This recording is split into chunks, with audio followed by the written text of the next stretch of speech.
Moving on, what criticism has Theresa May faced this week? She's having to change her name depending on which month we're... She's a submarine.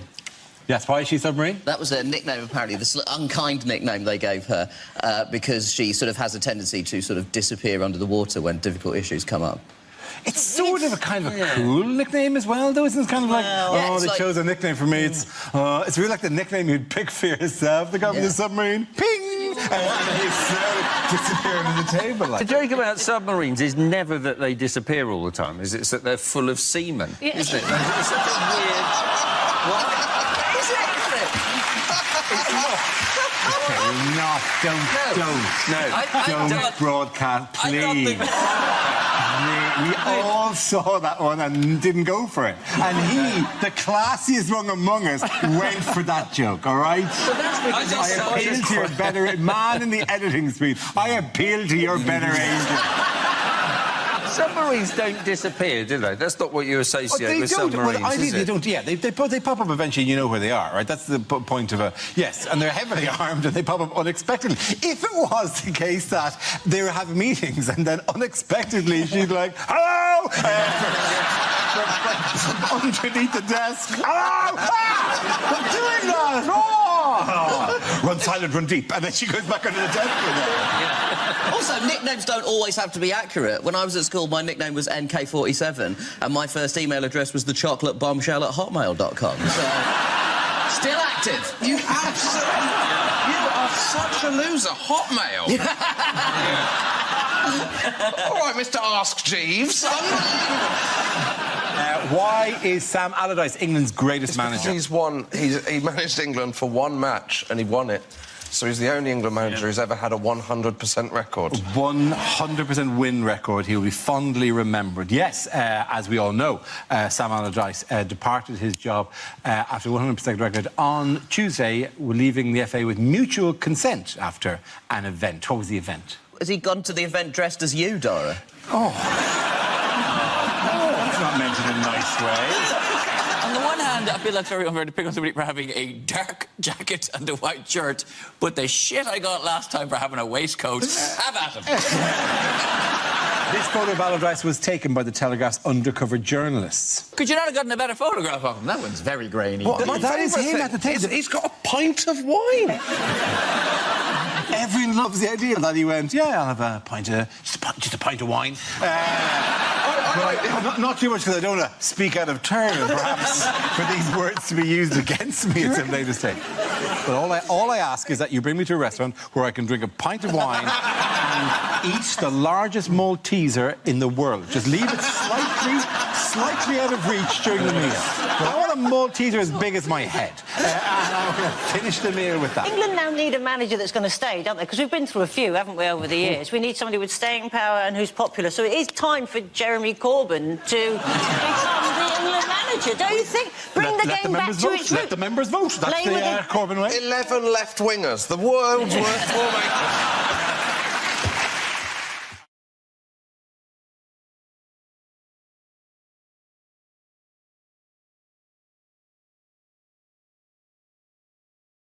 In other news, who has David Cameron had to apologise to in the last week? Queen. The Queen. Yeah, Yes. because he told, I think it was the ex-mayor of New York, wasn't it? And it was overheard by a journalist. He said that when the Queen heard the Scottish referendum result, she purred.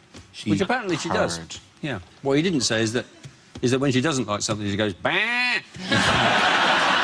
Did she purr, or is that not just the sound that a phone makes when you hang up on somebody? But I do like the idea of the Queen purring. I think that would make a fantastic Christmas message, wouldn't it? Oh, yeah, She's sat there on the little armchair, she's got a little saucer of milk, a little scratching post on the other side, and just going, oh... Would the Duke of Edinburgh be scratching her behind the neck? Is that what happened? Oh, sorry, I touched you. Hello, you two. Hello. Yeah, everyone saw that, right? What's under the desk? Get up and show us what's under the desk, Sarah, quickly, hover. Hover out of here right now.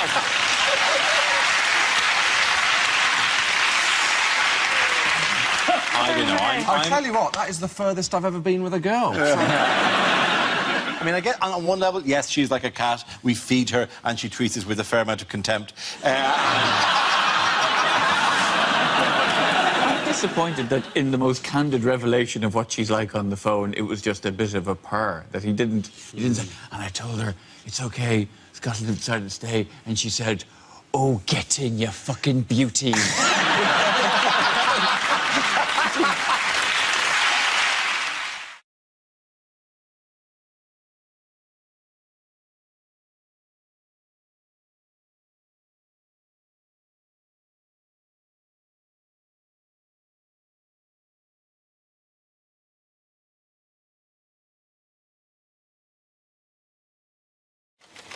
And the first subject is identity. Who wants to come in with that? Josh. I had to sign for a parcel recently. That's got a lot more difficult, hasn't it? Yeah, it used to be simple, didn't it, when you get a pen and a piece of card? Now you're given this kind of digital screen and plastic stick. And all you can do is some kind of zigzag up and down line. There's no relation to any signature that has ever existed ever. Is that your signature? No! It's like the mark of Zorro.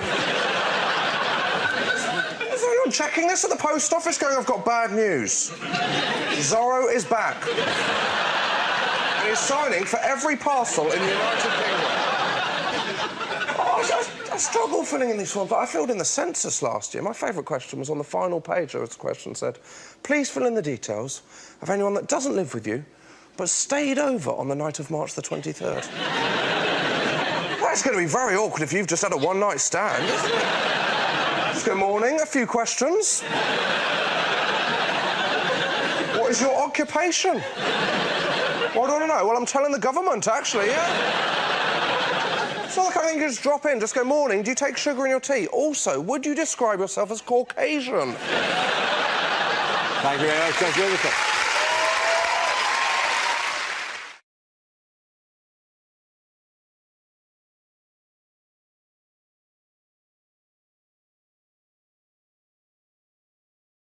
Now we come to scenes we'd like to see. So if everyone can make their way over to the performance area, please. I'll read out this week's topics, and then we'll see what our panelists can come up with. OK, here we go.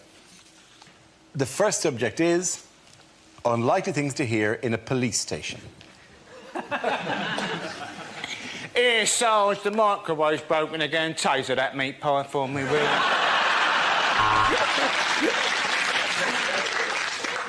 I know it's unlikely, but I don't suppose anybody has handed in Colonel Gaddafi, have they? I noticed the burglar making his escape. At this moment, I cursed the police cutbacks and gave chase, shouting, Nina, Nina, Nina. All units be on the lookout for a purple Renault Clio. Registration number, Saffron Doily 22, Bongella Chrysanthemum. Hiya! No, we didn't manage to evict many of them, Sarge, but the good news is I got some lucky heather. No, I've not come to report a crime. It's just that I really missed the bill, so I thought I'd pop in for an hour.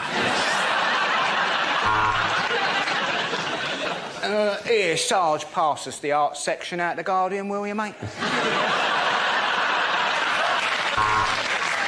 Yes, I know how identity parade works. That's her! That's her! That's the woman I robbed.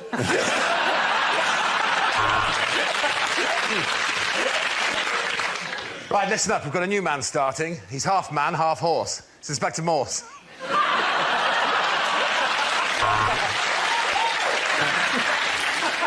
Yes, our new 50-inch plasma screen TV. It is rather nice, isn't it? Well, if you can't beat them, eh? I am charging you with the murder of Mrs. Thompson. That'll be £7.19, please. Right, listen up. There's a giant fly attacking the station. I've called the SWAT team.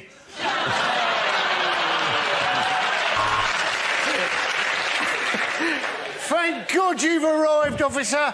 Some bloke just jumped into the boot of my car and shot himself 14 times. Yeah, we got the tox report back. Turns out they go straight after the ticks. I was about to arrest her, Sarge, but to be honest, my bottle went because she shouted out, "I put a curse upon you!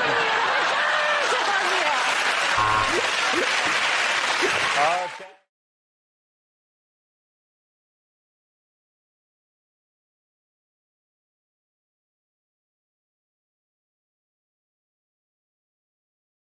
The next topic is unlikely things to hear at Wimbledon. Well, at 2 sets down, let's see what he's got in his locker. He's not going to be there for about 20 minutes. I've got a crowbar. Serena Williams has been seeded. You've got to admire the bravery of that bloke. Hello, I'm Sue Barker. You may remember my father, Chew Barker.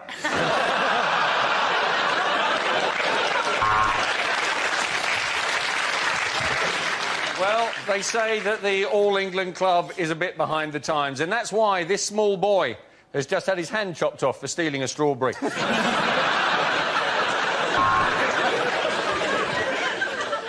I am a tennis umpire and gay, and it wasn't easy to come out.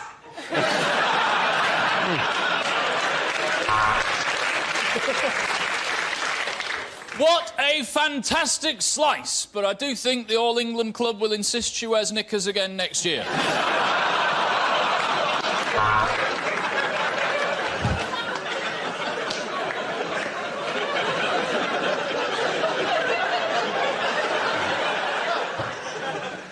Fuck off, Tim! Well, how did the umpire get up there? I think he must have used a set bladder.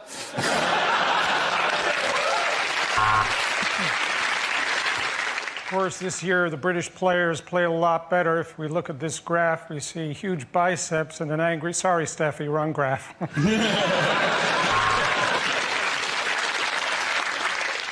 And for any of our Scottish viewers, what you can see there in that glass of Pimm's is fruit. Andy Murray here. I'm Andy Murray not being able to make it here today, but we do have his cab driver on the other line. Can you tell us what's occurred? I can't get out of the cab!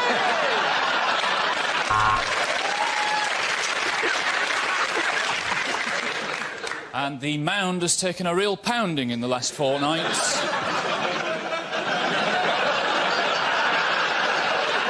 I think the All England Club are fine with it as long as it doesn't affect her tennis.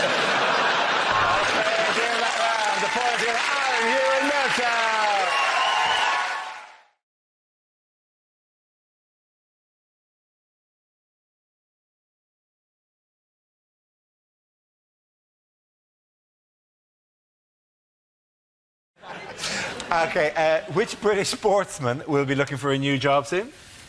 Is Tim Henman is going to retire, isn't he? Apparently, yes, with bad back, yeah. His decision is because of his 2 young daughters, who regularly beat him in straight sets. Surely he's actually going to try and retire and then never quite actually make it. And he'll end up playing until he's 100 years old. He'll just bottle the retirement just at the final minute. I think, to be fair to Henman, he was once the 4th in the world. Let's not forget, once the 4th in the world and reached 6 Grand Slam finals, which is a great achievement for a totally shit player. It's difficult to cheer on someone who, in your heart of hearts, you know you could probably beat yourself. Yeah, but any new 10 sport, I mean, any 10 sport on a regular basis will see around them, or perhaps be one of those people who sits in a chair, their fat rolling over the sides, going, "You're useless. Get off the pitch. I should be out there." Has to be said, it would be pretty boring watching sport if you just sit there going, "Well, I just think they're all excellent, actually." Well done to all the effort that's gone in, and I don't actually care who wins, because I think sport wins here. The fun of it is to go, "What's he doing?"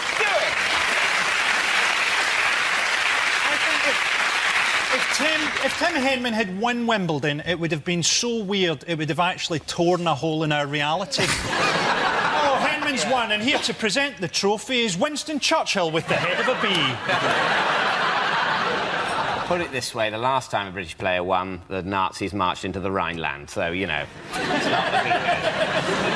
In 1977? No, I was talking about the men's. Oh, OK. 1936, that's when they went into the Rhineland, isn't it? Yeah, but actually, in 1977, the last time Britain won, they released Star Wars. Yeah. And what's more, 1977, the year Connie Hook was born. Not actually. I'd like to see every sportsman do a final year of their career drunk. Oh, missed it. Oh, who cares? I'm a millionaire anyway. David Beckham going up to take a penalty and just puking on the ball.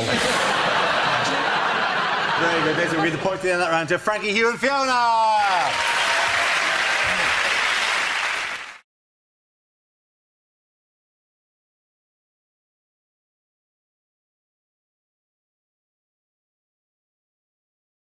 Things you'd never hear a French person say. Of course, it looked hopeless, but we kept fighting.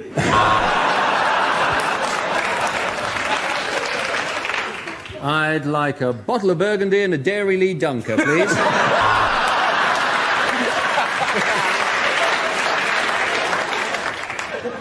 You're English. How nice to meet you. J'aime beaucoup, Monsieur Jeremy Clarkson. I've just bought a wonderful little holiday home in the south of Birmingham.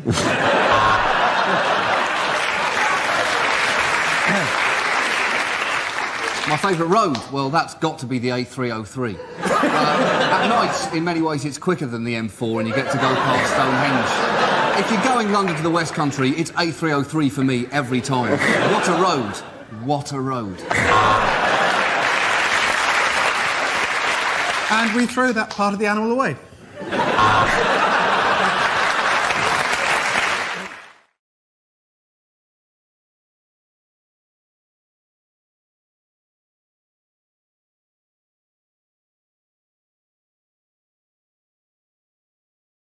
OK, here we go. The first subject is unlikely film trailers. Referendum 2. We'll keep doing it until we get the result we like.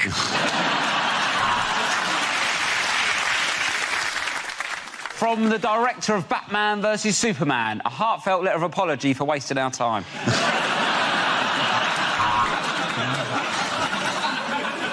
Tantric Sex, the movie, not coming soon. The new all-female Ghostbusters. The CGI looks amazing because we saved 30% on actors' wages.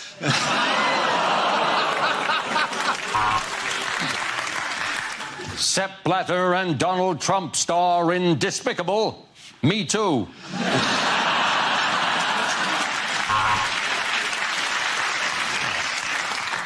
Thanks to an unfortunate typo, it's the most one-sided action film ever.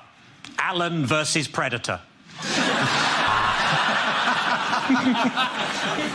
Just when you thought the service couldn't be any more appalling, Southern Rail present Snakes on a Train.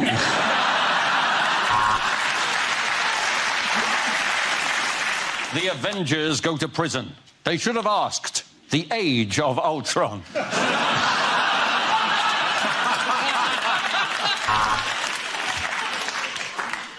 The greatest trick the devil ever played was charging £9 for Fanta and popcorn. It's a fucking lot, isn't it? In his most important role to date, Danny Dyer is Emmeline Pankhurst. Reading the rest of these charts, he's pissed off! The sequel you hoped they would never make. The Martian 2. 101 dull Martians.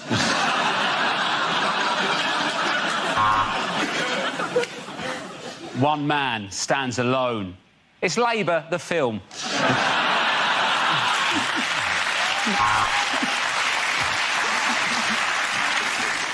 It's the autoerotic asphyxiation thriller, Die Hard.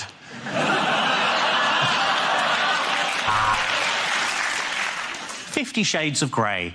the heartwarming story of a vajazzler in an old folks' home.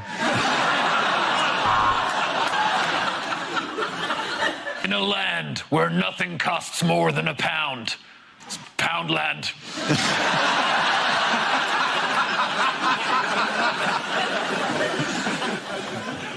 Referendum 4. Now Ant wants to leave deck.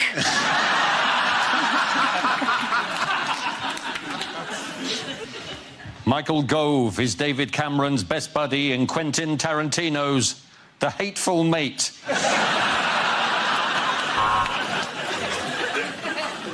Harrison Ford is 73 and he's back in Indiana Jones and the Tricky Patch of Ice outside the post office.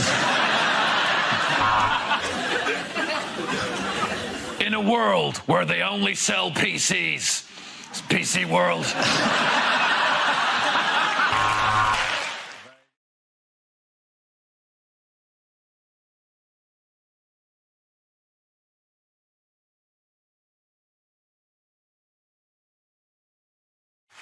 OK, that leaves us with Gary. Let's see what you've been left with. Let's spin the wheel. OK, the topic is health. Where you go? I'm a lot sportier than I might look. In fact, I picked up a little niggle at the gym the other day. I mean, he pronounces it Nigel. I had a very stressful journey getting here today. All the way, this lorry driver was right up my arse. But it was nice of him to give me a lift. I spent most of the afternoon hanging out at the swimming baths. And then somebody told me and I tucked it back in again.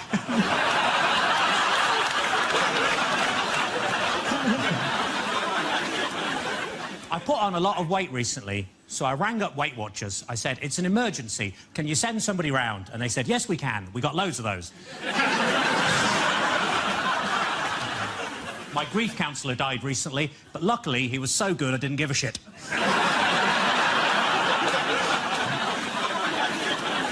I accidentally kicked the dog earlier and he bit me on the bollocks. My mate said it's karma. I said, no. If anything, he's even more angry. I asked the vet, what can I do? I think my dog's racist. He keeps barking at the Asian man next door. And the vet said, muzzle him. I said, I don't know, but he's got a beard. I went round to see my nan. I said, what you been up to? She said, weed in the garden. I said, well, at least you didn't shit in it. I was in the garden with my girlfriend earlier, and we saw the 18-year-old girl next door, all dolled up, ready to go out clubbing. And my girlfriend said, do you know what? At that age, I could really see myself in her. Which was weird, because I was thinking the exact same. Thank you very much. Well done, Gary. Point there for David.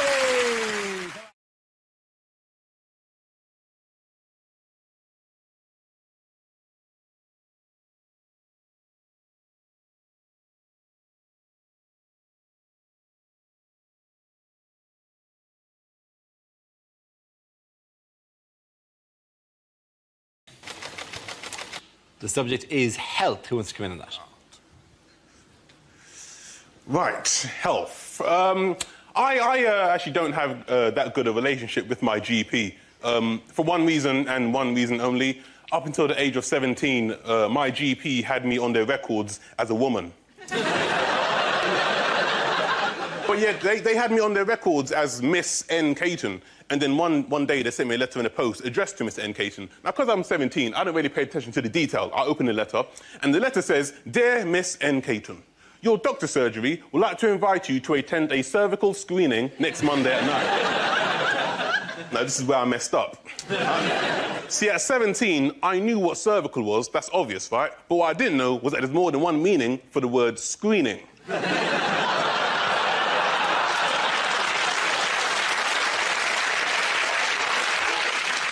I thought screening was like, you know, you're screening a film. So, when it said we would like to invite you to attend a cervical screening, in my ignorant, naive 17-year-old brain, I honestly thought I was being invited to watch a movie about women's genitalia. Right? Now, I'm 17, I'm horny, I'm a virgin. Am I going to go? You're damn right I am. So next Monday morning, I go to my GP, I get to the reception, it's full of women, doesn't put me off. Right? Walk up to the receptionist, I go, hey, how you doing? I'm Nathan Caton, I'm here for the cervical screening. She looks up, sees me standing there with nachos, popcorn and pick and mix. Starts laughing in my face.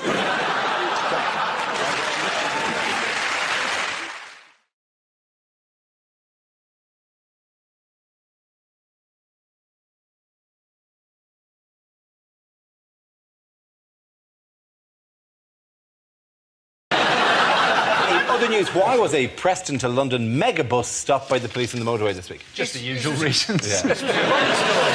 This was the story where a passenger reported seeing some smoke coming out of some other passenger's bag, thought it was a bomb, turned out it was a fake cigarette that was producing water vapour.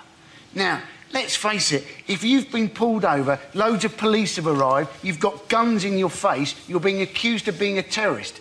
That's not going to help you give up smoking, is it?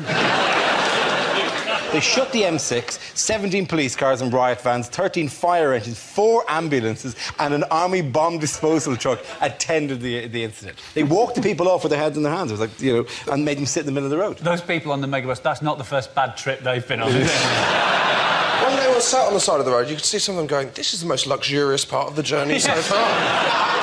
I'm always really freaked out by Megabus. It's not the weirdest thing in the world, the Megabus. Nothing against the bus service itself, but when you drive, like you drive a lot of time on the motorway, going to gigs, like the back of the Megabus when you're driving along, like whatever, for those of you who haven't had the pleasure, there's times you just get hypnotised by that weird. There are many things I've observed. Firstly, why does that man have such large breasts? Hours staring at that man's breasts going, that is insane. What kind of... Where can you go for £1? I thought you'd have to contact Megabus. There's an address there. I have to put plus a 50p booking fee as if people are going to go, well, that's a rip-off. I walked in here with this in my hand, expecting to be transported to a faraway land. Then I find you want more money off you? Screw you, Megabus man. A big yellow man with enormous bazongas looks disappointed behind the counter. That is going to be I apologise to the room. I know that when you're disappointed, you don't go, I am disappointed. Well, Megabus represents the top of the list of the decadence of the West, is it? Yeah. We will bring the West to its knees. Middle-aged women from the North will no longer be able to go to matinees at the West End. Students shall not visit their girlfriends in faraway towns. Do you think when they were dragged off the bus and they were all sort of sat around it, they were still close enough to the bus to be able to use the free Wi-Fi? They can email the photographs of their own terror alert. Do you know what's really irritating about this? For the entire... In my ear, constantly, people are going, wear the hat, wear the hat, wear the hat, wear the hat. Because, yeah, they gave me a yellow hat because they think I look like the Megabus guy.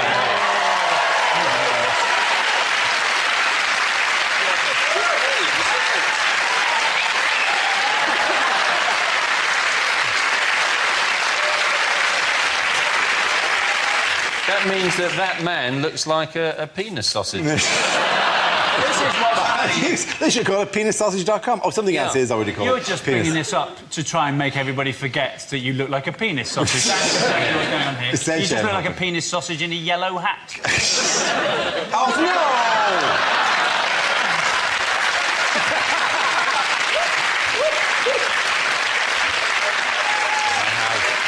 I have lost ownership of the joke now. Somebody's got another new Twitter avatar. OK, Grant, at the end of that round, although I should get the points myself for the assault to my dignity. Ladies, at the end of that round, the points go to Chris Hugh and Milton!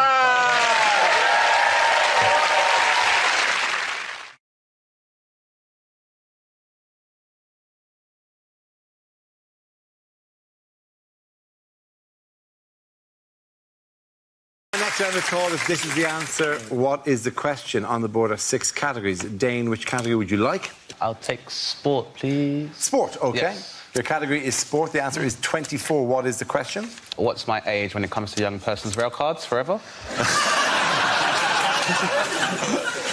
That's not the correct answer, but it's a good scheme. The number of people Jesus could have sat at the Last Supper if he'd used both sides of the table. Very good point. Is it, according to Nigel Farage, how many of the Turkish population will be living in Turkey in 2020? Is it how many English hooligans you need to take down one Russian ultra? Is it, once the initial novelty has worn off, how many times a day does the average person regret buying that cuckoo clock? Is it the age at which porn films think you're a MILF? How many dance troupes was I kicked out of for being too edgy? How many more movies are left in the Fast and Furious franchise? Is it how many people in France went to work this morning? Is it after what age is life just an increasingly speedy descent into despair? Is it when an English person and a European person share an advent calendar, how many chocolates does the English person think they deserve?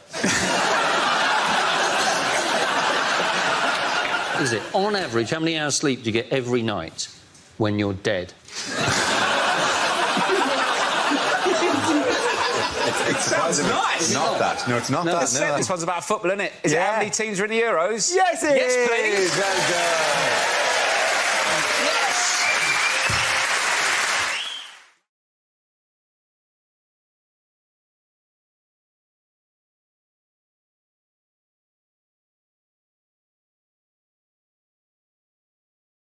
The next topic is unnerving things to hear during a medical examination. Yes, I'll be operating. Oh, there you are. Oh, my God! Come here, you've got to look at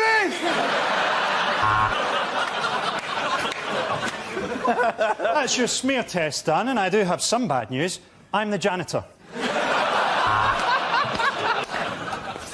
Yes, well, it's definitely stuck up there. We may have to use the ferret.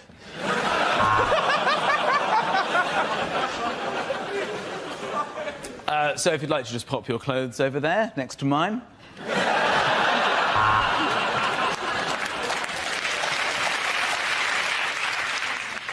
You'll live for about a week.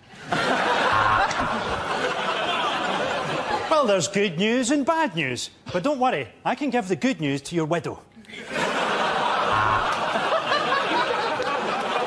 Don't worry, panic over. It was just a spider on the microscope. And how does it feel if I touch you here? And here? And there? These drugs don't actually work, but every time I prescribe them, I get a free pen. No. You can't have your old hip back, Mrs. Smith. I fed it to my dog. This is one of the healthiest x-rays I've ever seen. But if we compare that with yours...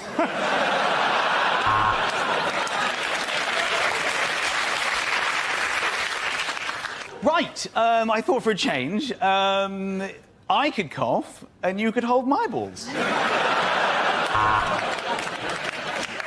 You have the body of someone half your age, growing inside your womb.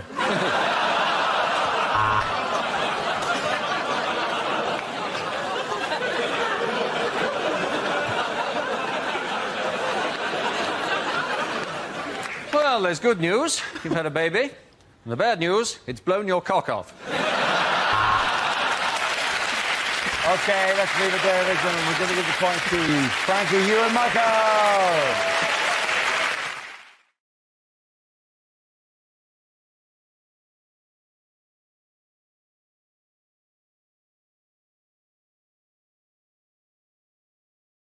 Moving on. What did we discover this week about British people's teeth? They're worse now than they were in the Victorian era. This is the thing, that not even Victorian era, for the back century, isn't it? from the 17th century. The study is flawed, you know, because they analyze skulls from the 17th century and they say, oh, their teeth was better than our teeth now. Yeah, because in the 17th century, you get your adult teeth and then you die.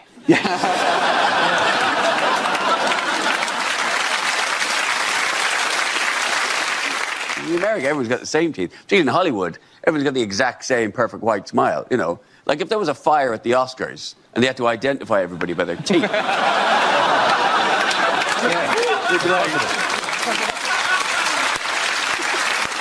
It's been a week. We found all the British actors and Steve Buscemi. I had Irish teeth as well. I have Irish teeth. Irish teeth. I'm being like British teeth, but bad. And stuff should have been done with them years ago. I had like one random fang. One fang. Like a kind of a, I'm a vampire sometimes. Thing. And I never, it should have worn down. Naturally, never did. I gotta get it all sorted out, like whatever. But two things put me off. A, the guy said, yeah, we'll do it, but you'll have a lisp for like a week. And I went, well, that's going to be really noticeable. This is 1 week I arrive in. Gleam, welcome to Muckle Week. The next round of Muckle Week. It's a bit challenging all around to Muckle Week. That thing I'd be exactly the sound. Robot wars. Come into the arena where the robots will fight you. You also become a wizard. That's not quite a lisp, that's more of a squelch. It is more of a squelch. This is, you know, is more, this is the answer, what is the question? Points for everyone. But then the other thing you said is actually we don't actually have to do all capping and everything. What we can do is we can put a thing that you can then just fit onto your teeth, right? And like you put it on, and then we see how you like it. And I kind of like a tooth wig. Make me a tooth wig that I can put on top of my teeth, and then I go, does anyone notice my tooth wig? And I go, still me. Yes, maybe we should get a wig first. Oh.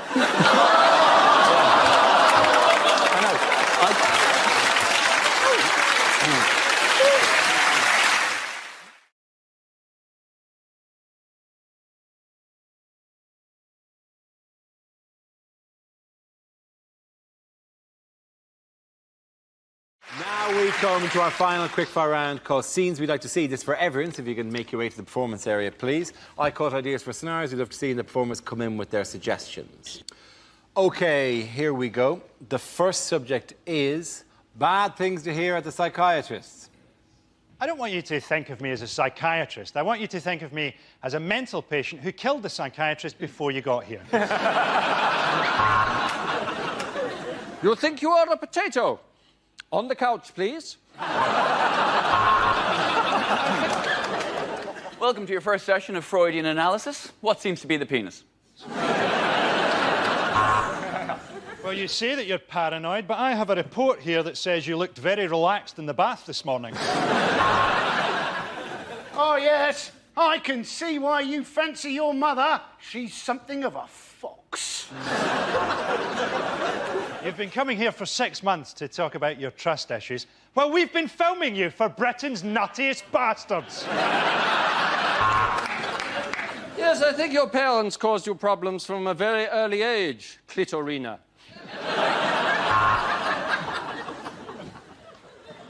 Your thoughts that you're horrifically unattractive are all in your mind, Mr. Johnson. OK, word association. I'm going to say a word, and I want you to say the first thing that pops into your breasts.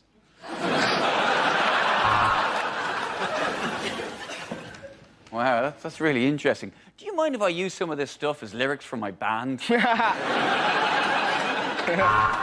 have emotional problems and a below-average IQ. I'm prescribing Hollyoaks.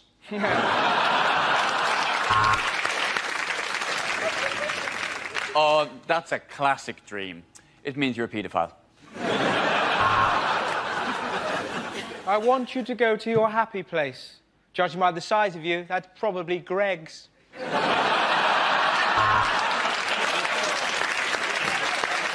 Hypnosis could certainly help with your intimacy issues. While you were unconscious, I rested my nuts on your head.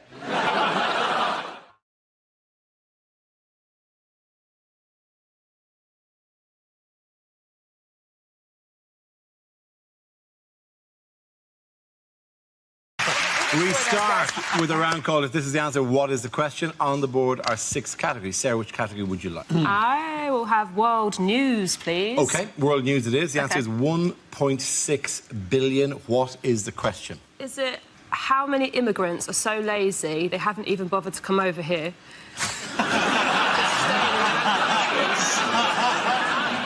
What in decibels is Brian Blessed?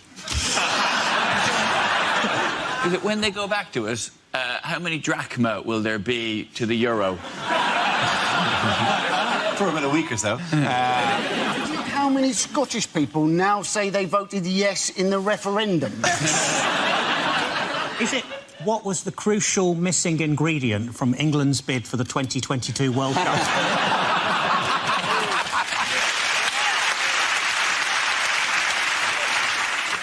Is it how much are cats owed in YouTube advertising? Is it when I went on Dragon's Den, how much did I want for a 2% share in my body hoover business?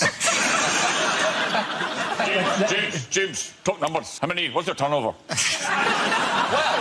Well, Deborah. I haven't really got the numbers in my head. That's what they say, isn't it? Right, I'm out. That usually gets... Is it what is the count in Sesame Street up to now? We think he's just somewhere in a bar, just still counting. Just tiny Transylvanian puppet in a bar. 1.5. If you go and use a Glastonbury toilet, is it how many people seem to have used that toilet before you have? Is it what number, when typed into a calculator and turned upside down, becomes, ooh, GI?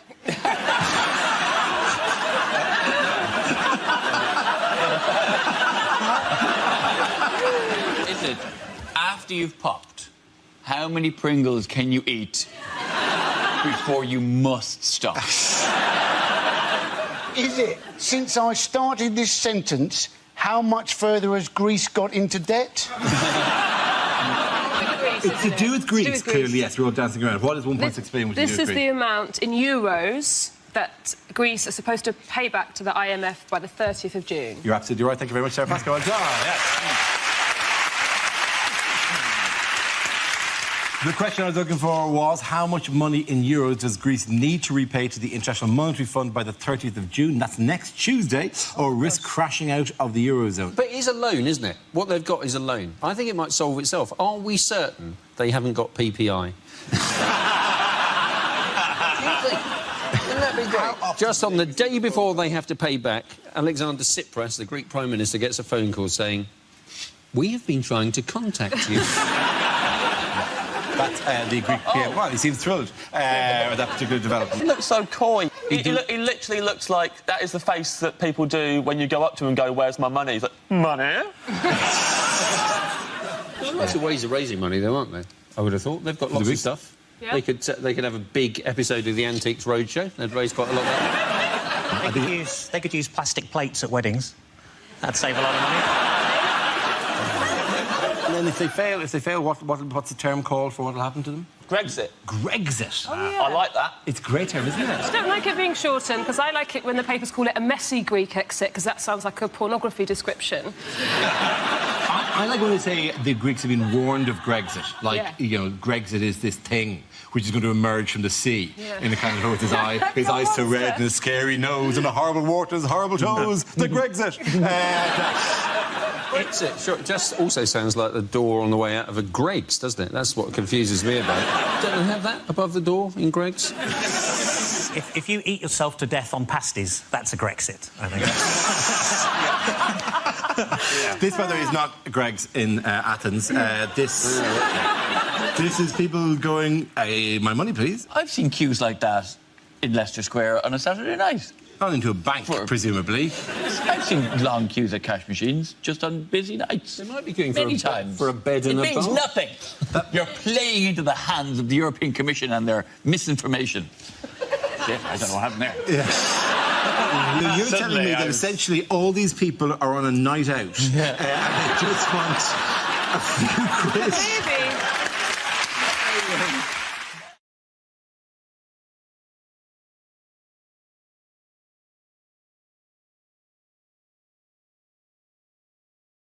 Unlikely lines from a war movie. Bad luck, Sir Winston. I'm afraid the Second World War's gone to penalties.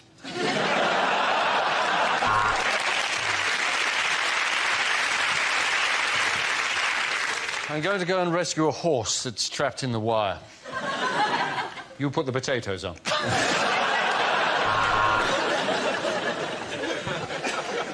We've located the battleship. It is in the squares B5, B6, B7, F9.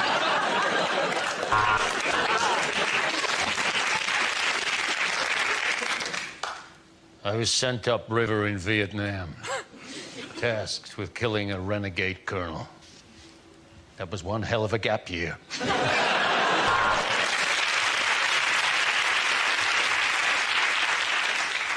I haven't seen a case of trench foot this bad since the Isle of Wight festival.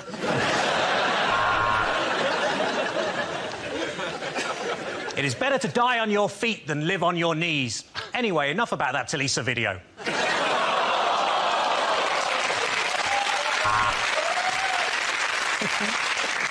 Well, if nothing else, this is going to make a lovely tapestry.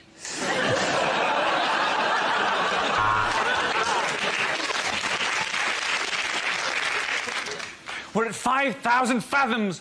Bing! The hull will never take it, Captain. Bing! And you going bing isn't helping us. Louis, this could be the start of a beautiful friendship, but only if you dress up as a nurse and give me a discharge. Sir, new intelligence has come in from the letters page of the Daily Mail, and it seems Herr Hitler has a point.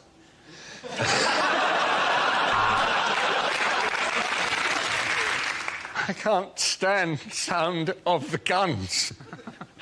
Why did I move to Tottenham?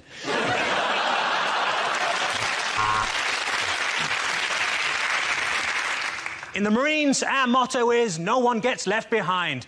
Private Cameron, where is your daughter?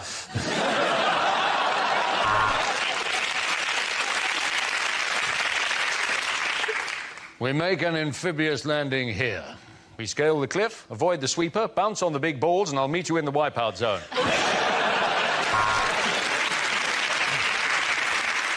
Chaps, we're about to go over the top. I have a message for you from High Command. It simply says, war! What is it good for? Absolutely nothing. Say it again now. War!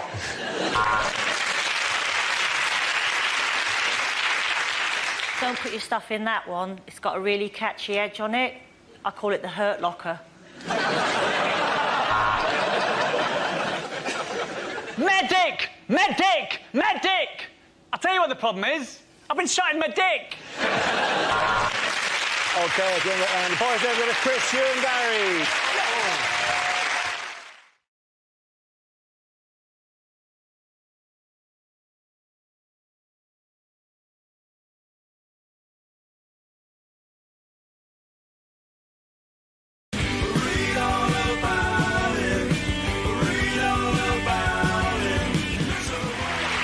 Now we play a round called There's No Super Injunction on Our Ryan Gags. This game involves Greg, Milton and Sean, so if you could make your way to the performance area, please. This round is a stand-up challenge. I launch the wheel of news, and wherever it chooses to stop, one of our performers will step forward and talk about that subject. The winner is whoever I think is the funniest. OK, here we go. The first subject is... trust. Who wants to come in on that? Sean. I get proud. I get guilty when I'm with a friend and he loses money in his house. This happened to me recently. My friend lost a £5.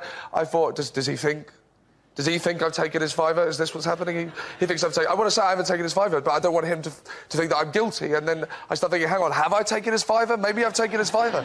Maybe I've put his £5 in my pocket. I want to check my pocket. I can't check my pocket. If he sees me checking my pocket, he's going to think I've nicked his £5. I want to go and hide and check my pocket. I can't hide and check my pocket. If I hide and check my pocket, he's definitely going to think I've nicked his £5. So I went into the bathroom. I found his £5. I couldn't go and give it to him. It would have looked like I got guilty, decided to give it back. I can't just leave it there. He's seen me go in. It's going to look like I planted it, so I just nicked it. Very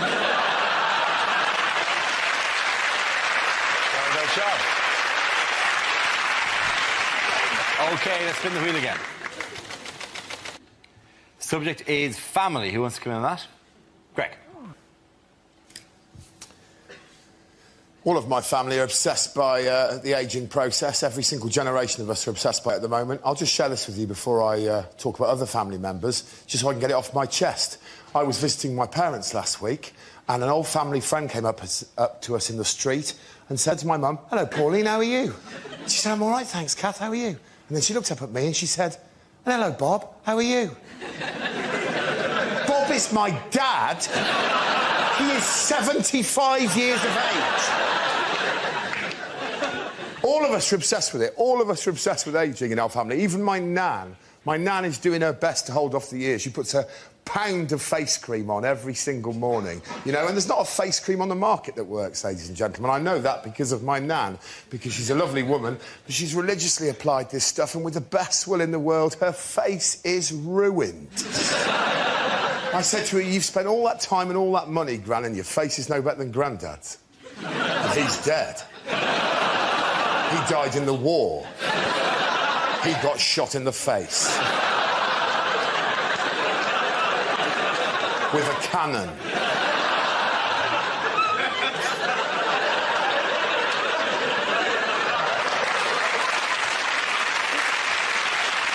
OK.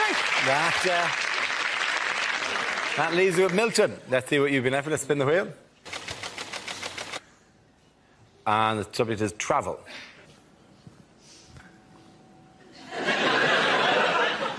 When I was young, my mum used to put food on a spoon and say, "There's a train coming, there's a train coming, there's a train coming." We'd always eat it because we knew that if we didn't, she wouldn't untie us from the railway line.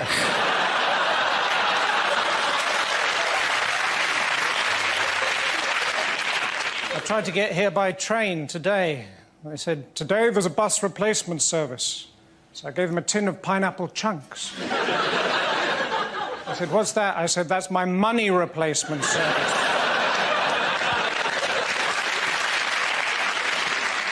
I didn't have any money because her friend nicked my fiver.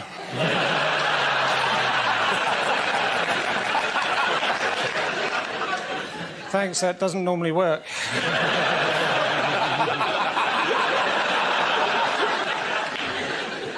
Anyway, I managed to borrow a car and I parked it up in Bus Lane.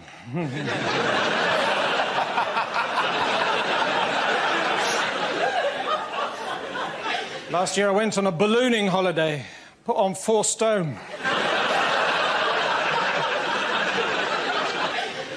The other day I bought one of those off-road vehicles. 3,000 quid, got it home, found out it was a canoe.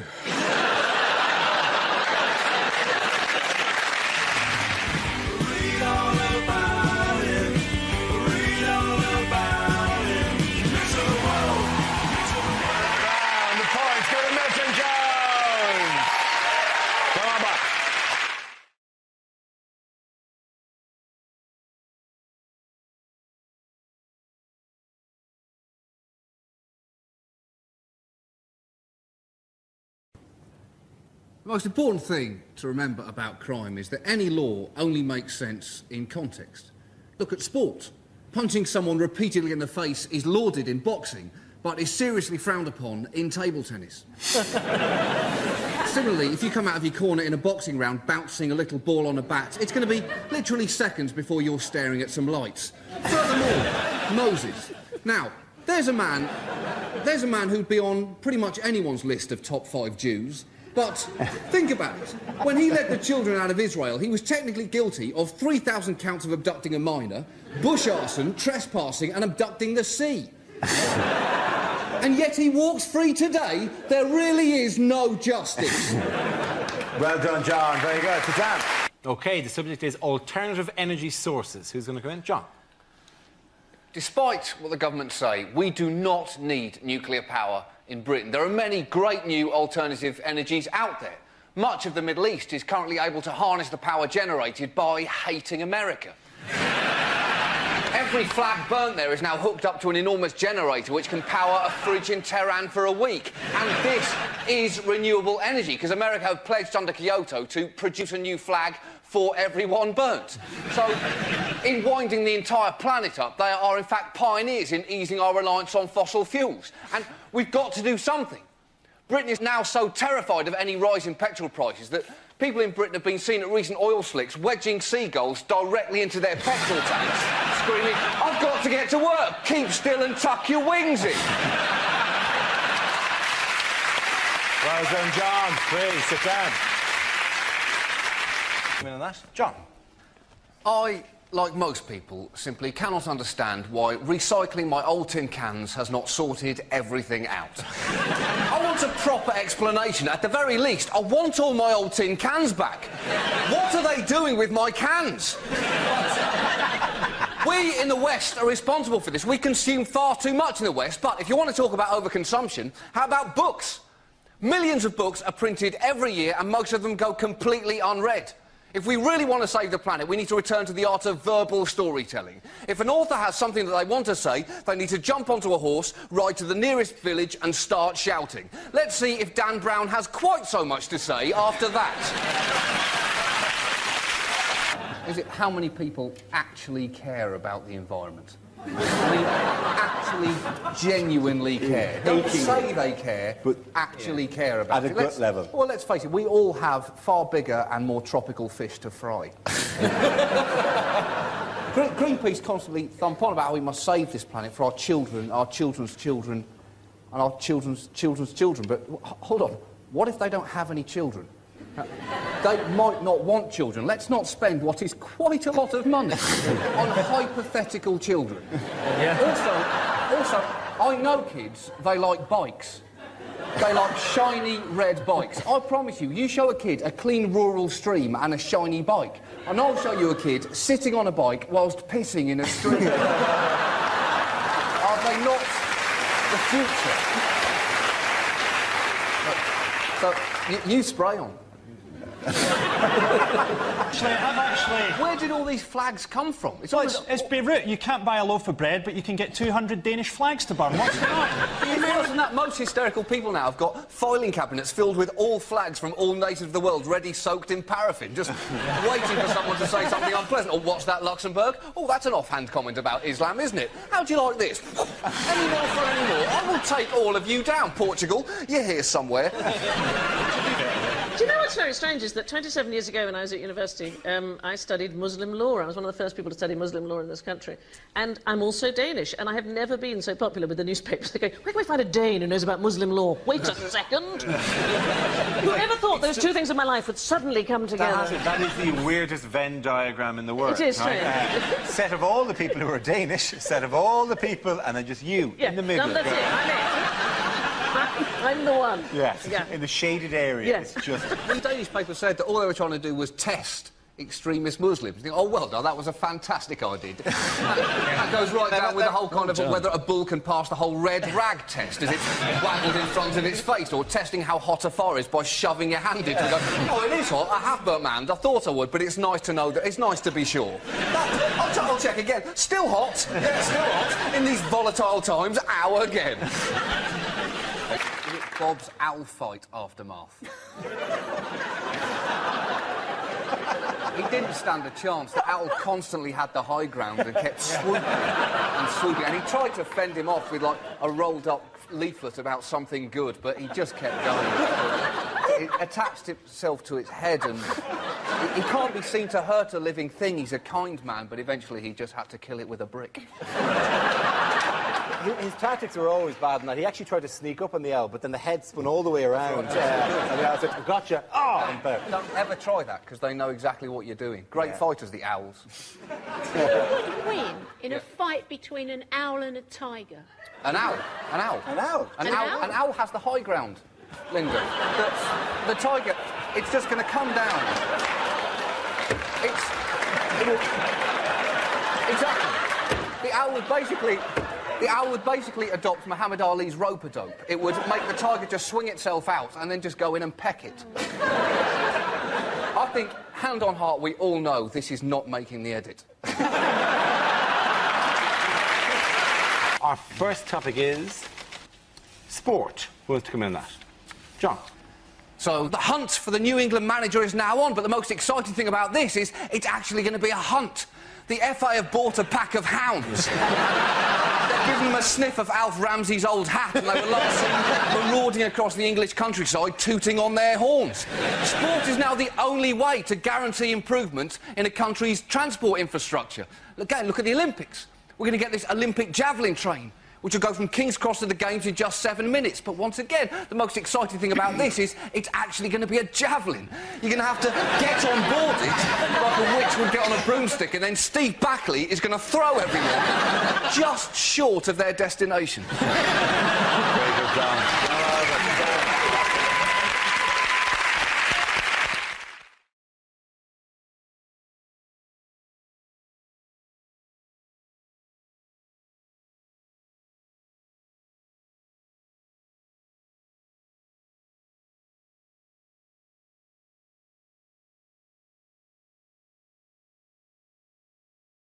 This round is a stand-up challenge. I launch the wheel of news, and wherever it chooses to stop, one of our performers must step forward and talk about that subject. OK, here we go. Let's have the first topic, please.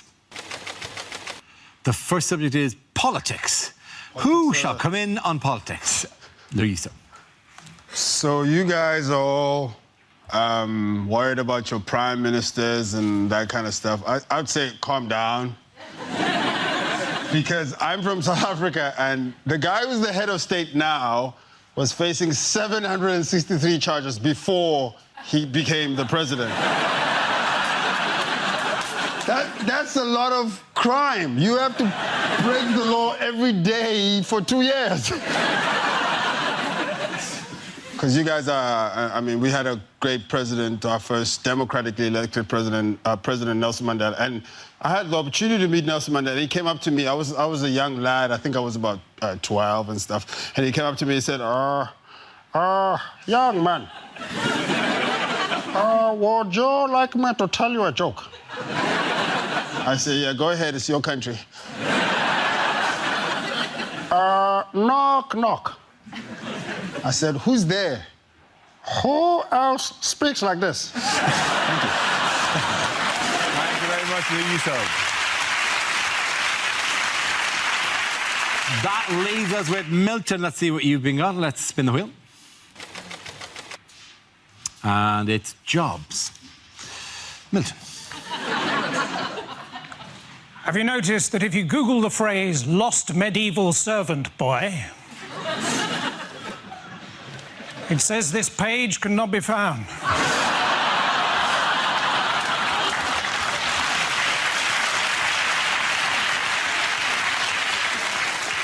Some of you are going to be doing that tomorrow. I think if I was opening a Pizza Express, I'd open it next to a Vision Express, so we got some of their customers by mistake. I think if I had unlimited money, I'd hire 2 private investigators and get them to follow each other.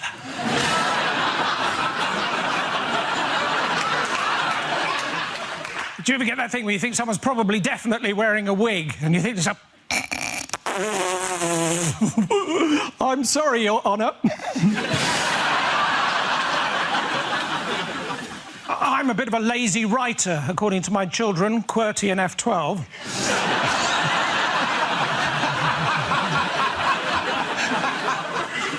Being a PE teacher, that's easy, isn't it? Shiny. I teach running. Run. I teach swimming. Swim. And a tiny, tiny little bit of geography. Jog. Thank you, Matt. Post second to Milton Jones. Come back, both of you.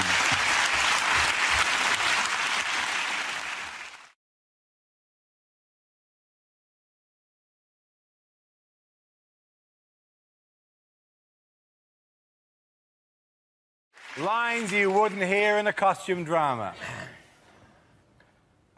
Henry chewed her. But why did he chew her? The Zulus have us surrounded, sir. They're standing on the horizon waving their spears. Wait a minute. Those aren't spears. Mr. Darcy, I do believe you've poked me on Facebook. So, King Henry, I'm your 5th wife. Hang on, divorced, beheaded, died, divorced, but... Oh, shit. And for the latest news from the big house, tune in to Pride and Prejudice Extra, starting now on BBC Three. I worked for the Duke of Wellington when he invented the Wellington boot, and the Earl of Sandwich when he invented the sandwich. But I suppose my happiest time was working for Lord Strap-on. Let me read the signal from the Victory. Are you paying too much for your car insurance? Ah, the Duke! My daughter has been itching to meet you. Chlamydia! The points at the end of that round go to Frankie, Hugh and Lucy!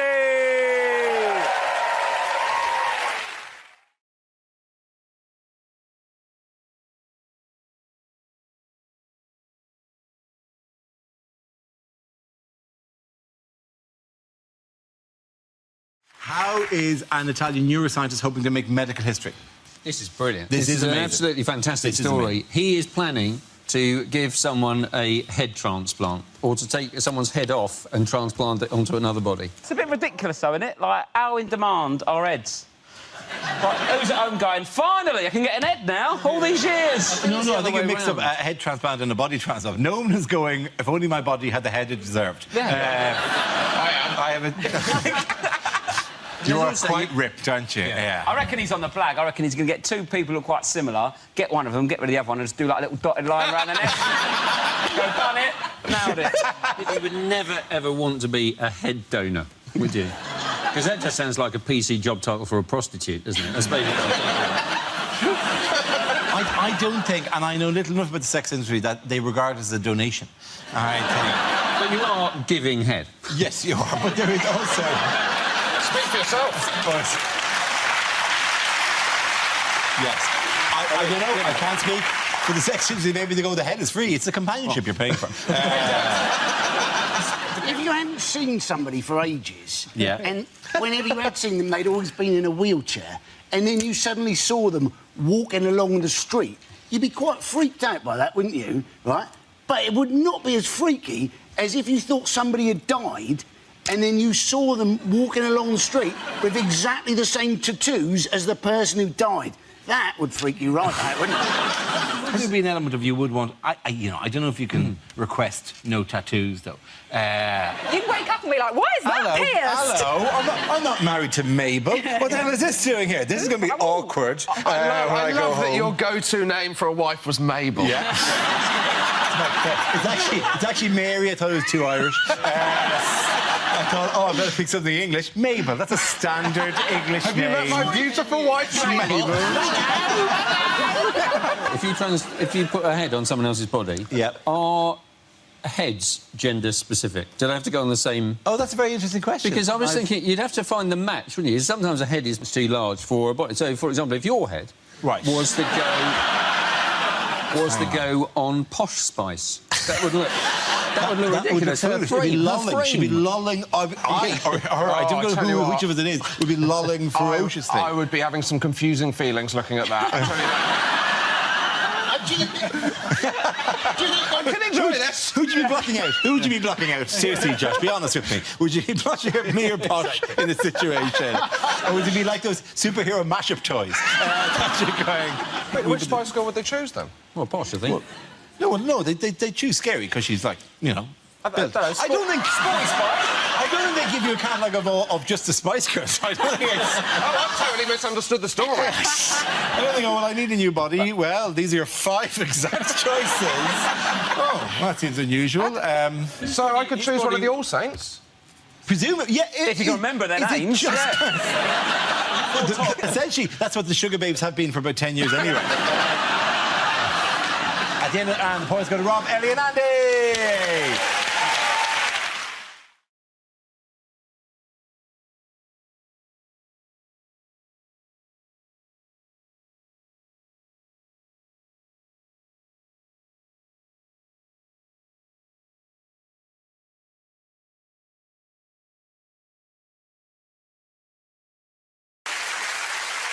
Now we play a round called Trumpty Dumpty Sat in the Wall. This game involves Angela and Hal. So if you could make your way to the performance area, please. This round's a stand-up challenge. I launched the Wheel of News, and wherever it chooses to stop, one of our performers must step forward and talk about that subject. OK, here we go. Let's spin the wheel. This first subject is growing old. Who wants to come in that? Angela. No, I recently turned 40, and I want to reassure anyone younger, turning 40 is really easy. My friend turned 40 recently. She made a bucket list, right? She said to me, you're going to make a bucket list. And I said, do you know what I hear when I hear bucket list? I hear admin. That's what I hear. They're always so ambitious, aren't they? It's like, oh, I want to go to the Taj Mahal, I want to swim with dolphins. The only thing I could think of that I genuinely would want to put on my bucket list is that one day, I'd like to put half a packet of biscuits back in a cupboard.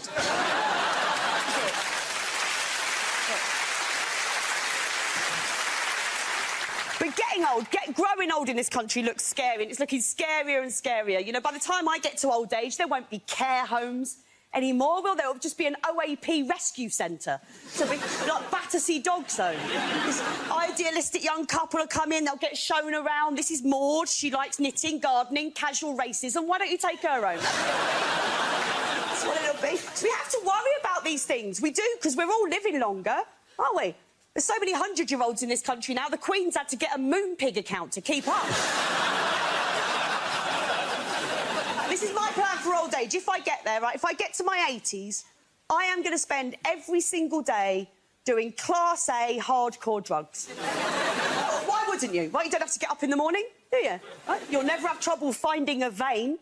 I'll tell you something, you might not be able to afford to heat your bungalow, but I bet you can afford to heat a teaspoon, then you won't give a shit how cold you are. No brainer, isn't it? Thank you very much, Angela. So that leaves us with Hal. Let's see what your topic is. Let's spin the wheel. Topic is nationality. Ah, yes.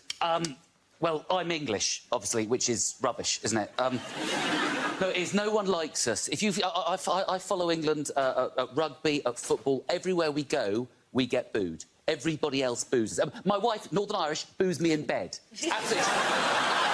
Boo! You're rubbish! Get off!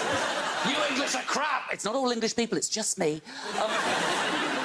I was actually doing a gig in Scotland a couple of years ago in Glasgow, and I said to a room full of Scottish people, is it true, whenever we play football, you support the opposition? And they all went, yeah, we do. I said, you know what? We do the same to you, we just never know when you're playing. But I happen to think that sort of anti-English thing, and with Brexit, means the UK is finished. Eventually, in my lifetime, the UK is going to break up. I said I was a passionate Remainer when it came to Brexit, or Ramona, or my favourite one, a sneering member of the metropolitan middle-class liberal elite. I love being called that. I love being called elite. It makes me sound like we're like super troops, you know, that go around the area in a van, keeping it bourgeois. We all screech to a halt, we jump out, we take up our favourite yoga position immediately. No longer serving decaf soya lattes. Destroy it! Say that word, quinoa. It's quinoa, you bastard! Thank you very much. Well done, Hal Crittenden. I can't slide. Points to both of you. Come on back.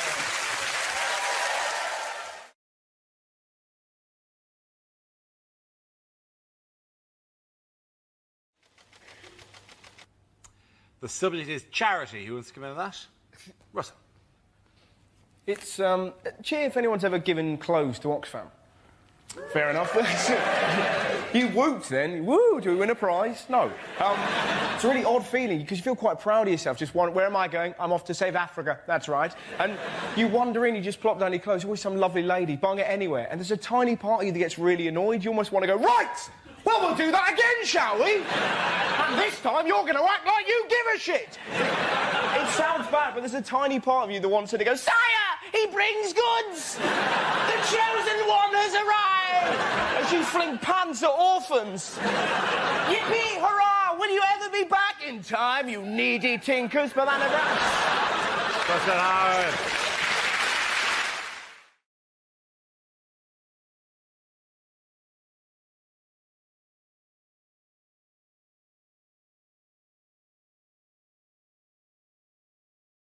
Read all about it. And it's the internet. Who wants to come up? Joe. The internet.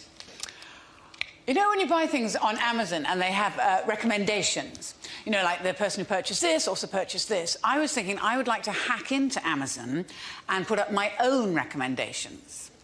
So, like, the customer who purchased My Story by Danny Minogue also purchased a length of rope and a wobbly chair.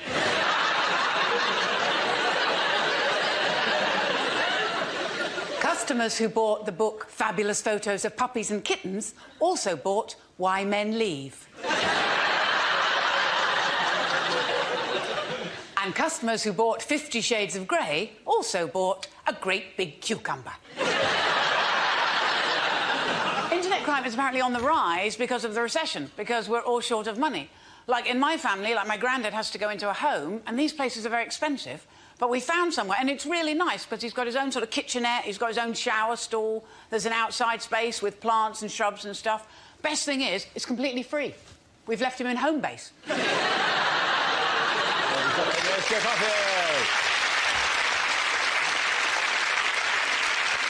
OK, that leaves us with Gary. Let's see what topic you've been left with. Spin the wheel. And the topic is family. Family. Okay. Old lady names are very much back in fashion at the minute, like Lily or Elsie or Rose, and we wanted something like that for our daughter, but we couldn't decide, so in the end we just called her Nan.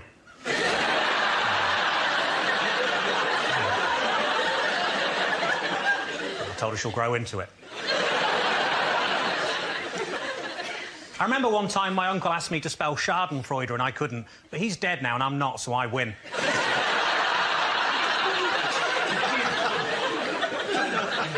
My cousin always introduces himself as Stephen with a PH, and that's because he's slightly acidic.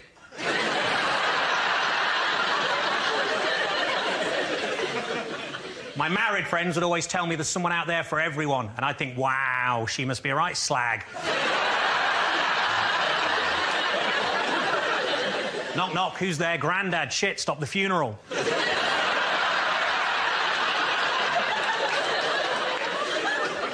Grandad asked me how to print on his new computer. I said, just Control-P. He said, I haven't been able to do that for years.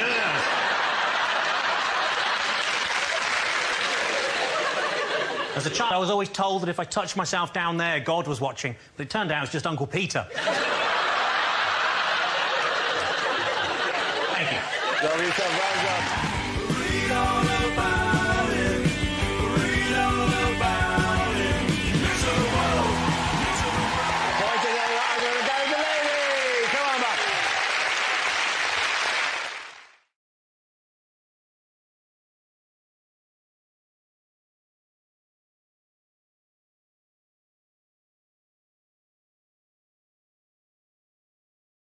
In other news, what is this? That's a chart. It's a chart, yes. A chart of what?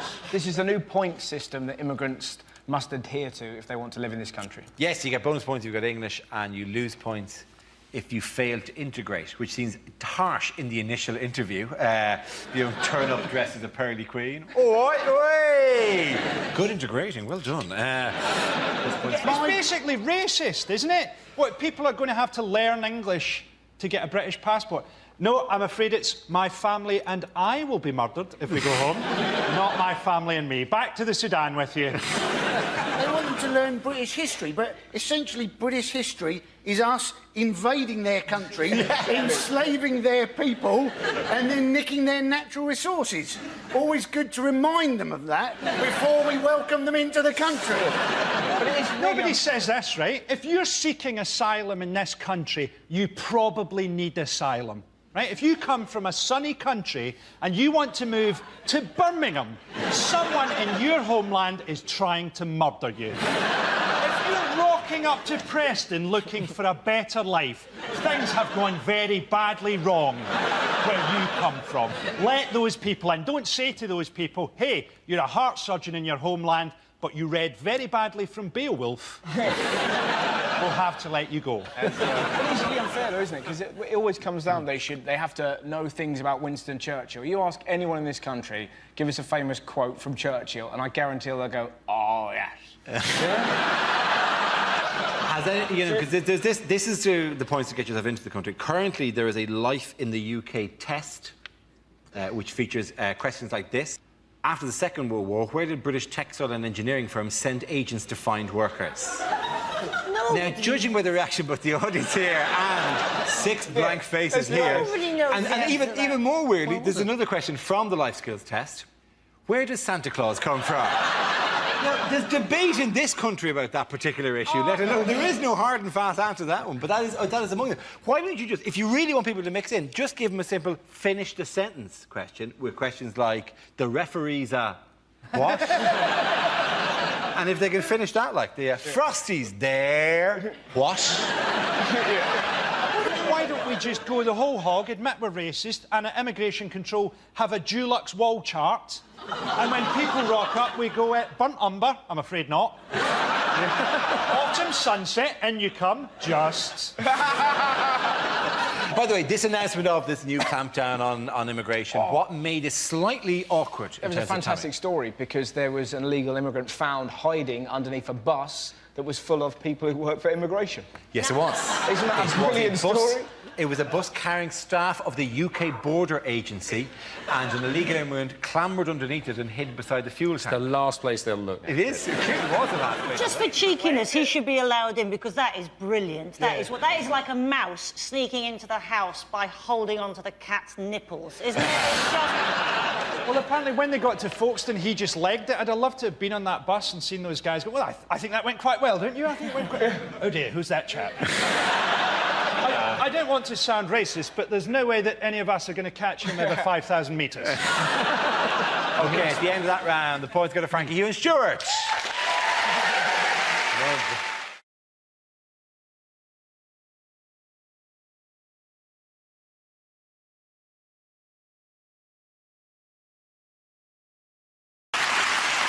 Our next round is called If This Is the Answer, What Is the Question? On the board are 6 categories. John, which category would you like? I would like sport, please, Dara. OK, your category is sport, and the answer is 1.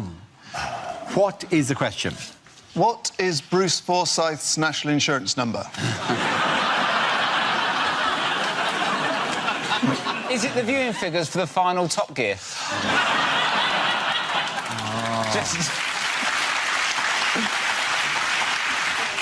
How many of the 3 wise men got invited back to Jesus' second birthday party?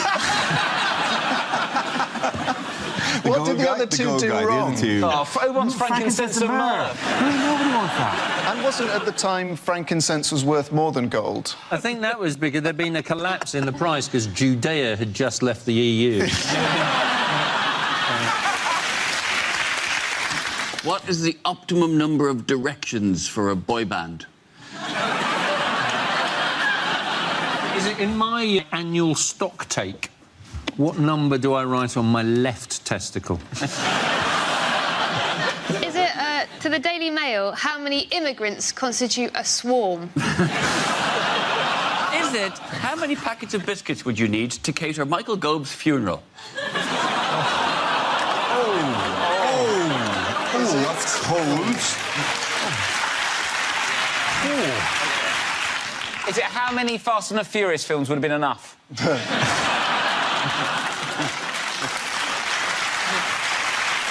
Is it? Yeah. How many times have I dropped a bath bomb in a lemonade? It was that good, was it? Put it this way, mate, you don't do it twice. Is it what David Cameron's going to give Miss Piggy now he's not Prime Minister? It took a long time to get to one.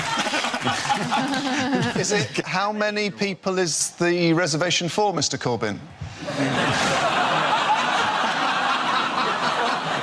Can we have the correct answer, please? Is it how many times has Wales got to the semi-finals of the Euros? Absolutely right. Thank you very much, Holly Ward. Very good. Yes, this question celebrates a first. How many times have Wales made it to at least the semi-finals of a major international football tournament? Now, this is recorded, obviously, on Tuesday. We don't know how it went against Portugal last night. But are we enjoying, or have we enjoyed, Wales in this tournament? Yeah. Yeah, man. It's the best thing. And it's just wonderful, because they embrace it and they love their players, one of which doesn't have a club, which is insane. If they get into the final, he's going to have to miss it, because he's got to go home to sign on. The one person, I've forgotten who, had tickets for Beyonce last weekend. That shows a certain humility. You're like, oh, I got 3 matches, maybe a 4th. Yeah, put me down for a ticket for Beyonce. Joe Ledley had to cancel his wedding. Had to cancel the wedding, yeah. I think it's more substantial thing. It's a bit embarrassing, though, that, you know, they've done so well and England have done so badly. But what annoys me is the FA always go, we're going to have a full investigation to see why we didn't progress as far. What are they going to find out?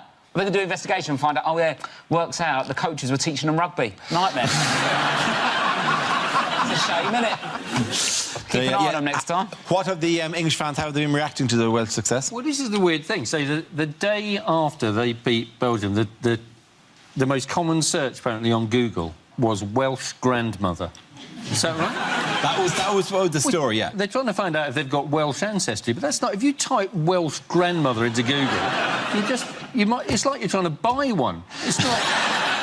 What are you going to find out if you type Welsh grandmother? What's he going to tell you? What happens if you type Welsh grandmother into Pornhub?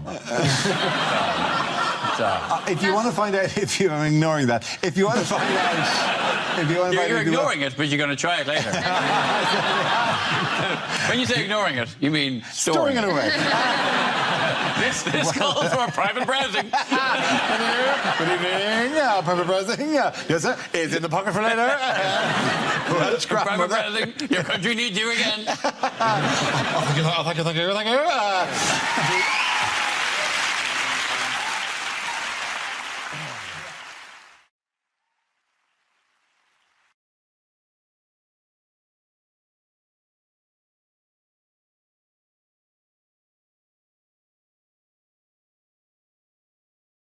OK, here we go. The first subject is things you wouldn't hear at a school assembly.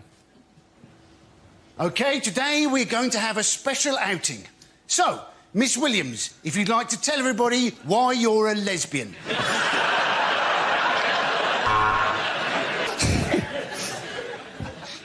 We welcome a new member of staff today. He has no arms and no legs and no body, and we will call him the Head.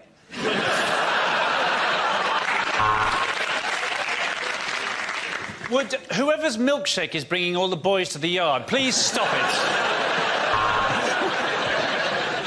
I'm sorry to keep you waiting, boys and girls. I've just had a shit the size of a baby seal. If you are found in possession of cocaine, you will be given 100 lines. No, wait. And today in the after-school club, we're going to be using paper mache to make a mother that actually loves you enough to pick you up at 3 o'clock. I'm delighted to say that during the summer holidays, Mr. Wang married Miss Kerr.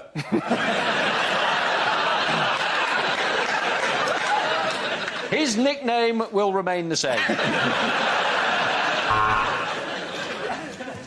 A wise man once said, boys and girls, that if you try your hardest, you can fulfil your dreams. Generally, that's true. Not for you, though, Tom. You can't read. So... And today, everyone, we have a new boy. Now, for some reason, whatever reason, he's been to a lot of schools, so be kind to him. Will you please make your way to the front? Richard Poo Willie. A word about registers. Most of the staff are on one.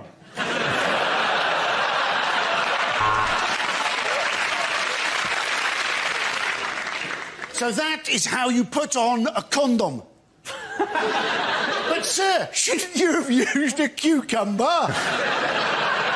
Not with that E. coli kicking around. Sorry I'm late. I just had a bit of a run-in with an interactive whiteboard. It told me to fuck off. I've had all your mums.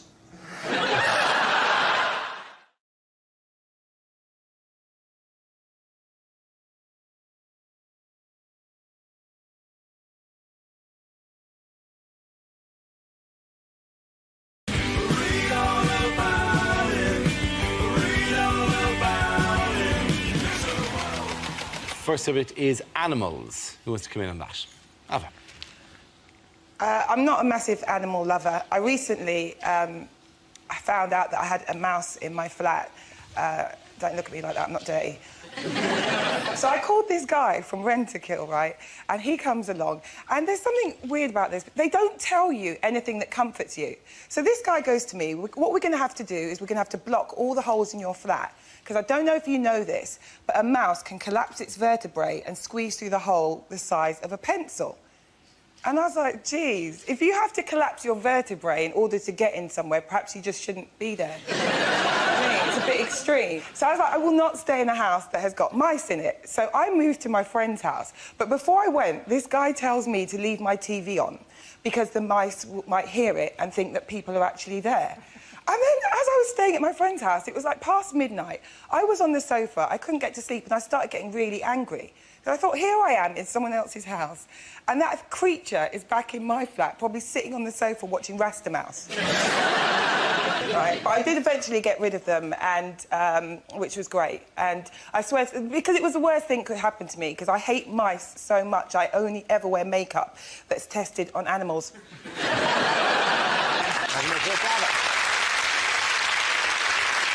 OK, that leaves us with Milton. Let's see what you've been left. Let's spin the wheel. The topic is nationality.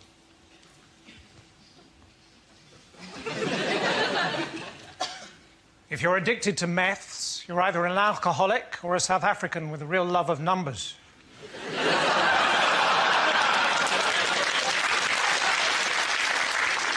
I've got a friend who got caught shoplifting in Saudi Arabia. Fortunately, he'd stolen a prosthetic hand. Unfortunately, it was a second offence. So I'm in France, and I saw this little old lady knitting in the town square. I said, voulez-vous crochet avec moi? I used to teach English in Germany. First day, I taught them everything beginning with A. Second day, everything beginning with B. D-Day was a bit tricky.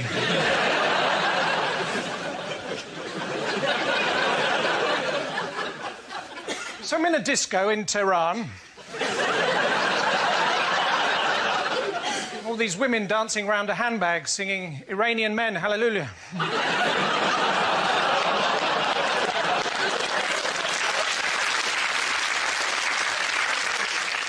Recently, I phoned up the spiritual leader of Tibet. He sent me a large goat with a long neck. Turns out I'd phoned Dalai Lama.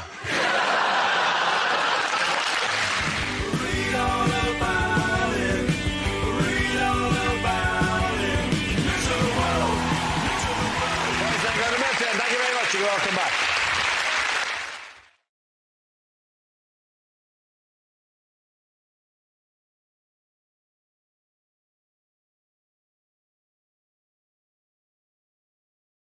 This is a power move. One power move is to sit and eat when you're in a tete-a-tete with someone. Another is lunging. Like, look how you feel now. We're kind of having an argument. What about now?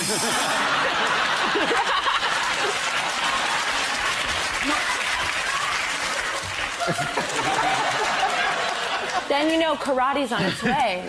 If that was it to eat, was the other one, was it? Do it. Yeah. Okay.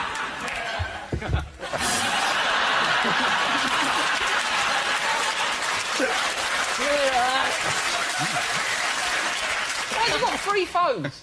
I know he's the president. He's got 3 phones. It's ridiculous, isn't it? He might have 3 phone calls. Fair enough. In fairness, you think, though, he might have a secretary. Or one phone that was capable of taking many lives. So, yeah, it does seem unusual that he's going, I don't know, I'll try to find out. I got somebody else on the phone here.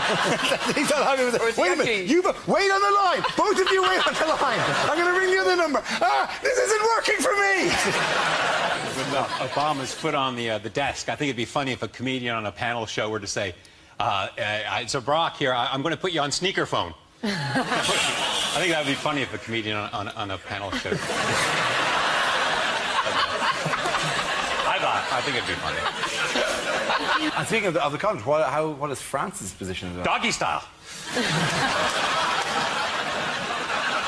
I've been there. Okay. Well, Next topic.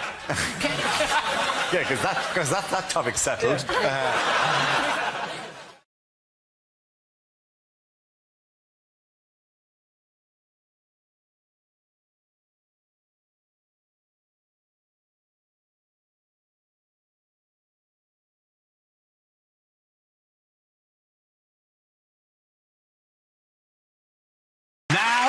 We play a round called Mock Out with your Cock Out. This game involves Ellis and Gary, so if you could make your way to the performance area, please. This round is a stand-up challenge. I launch the wheel of news, and whoever chooses to stop, one of our performers must step forward and talk about that subject. OK, here we go. Let's spin the wheel.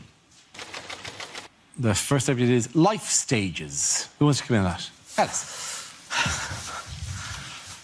I've got a very young kid, and one of the things I noticed about fatherhood is that it's turning me into a dad, right? I've started doing this thing that when I'm excited, I've only ever seen, usually Welsh, usually very working-class dads do when they're excited, and I call it the clap and rub.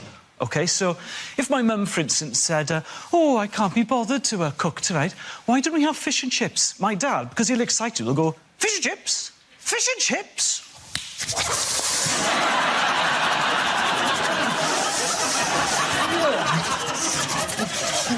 And I have started doing that now, but when I'm doing it, I'm like, what the hell is going on? Why am I clapping and rubbing my hands? But it's an amazing thing, the clap and rub, because it's so versatile. You can use it to display excitement about anything. So you're like, oh, I'm going out for a drink with my friend Dennis. Oh, the inquiry found me not guilty. Another thing with having a baby is I think it brought on a midlife crisis. One of the first things I did when she was born was that I joined a boxing club, like a proper spit and sawdust South London boxing club. I don't want anyone to be frightened at home, because I'm not hard bloke, because at my level, boxing is almost exclusively skipping. I am absolutely incredible at skipping now, but I don't know how this is going to help me in a one-on-one combat situation. I'm so be walking down to Marley Way late at night, and a bloke will be like, "Oi, give me your phone and your wallet." I'm like, "What, are you mugging me?" "Yeah, I'm mugging you." "Yeah, you mugging me?" "Yeah, I'm mugging you." "Yeah, yeah, yeah." "Well, try it." Thank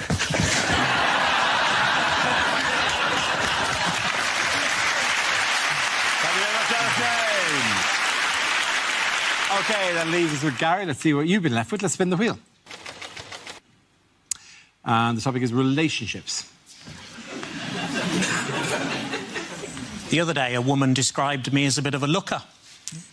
Well, voyeur was the actual word that she used. I used to go out with a parachutist with IBS, but she shat on me from a great height. One time I nearly had a threesome with my girlfriend and my best friend, and the only thing that stopped it happening was they didn't invite me. My girlfriend said she wanted to try some new condoms with something special inside to boost her pleasure. I said, "Oh, what's that?" She said, "Other men." Our fourth child was called Ivy, and that's because we ran out of names and started using Roman numerals. My last girlfriend was always trying to put me down, which is just one of the hazards of going out with a vet. I tried reading a book on premature ejaculation, but I couldn't get past the opening passage. This Christmas, I'm taking the whole family to Lapland, which is great, because normally those clubs don't let kids in. I always worry when a woman sees me naked for the first time that she's just going to scream and run out the park.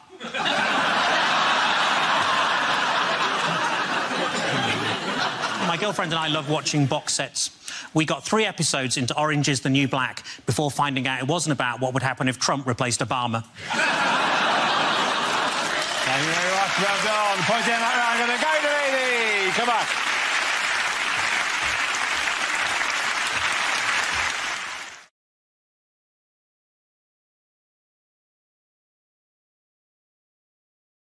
This round is called If This Is the Answer, What Is the Question? On the board are 6 categories relating to current events. For each category, I read out an answer, and the players have to guess what the question might be. David, do you want to choose? Yeah, can I have the environment, please? OK, the category is the environment.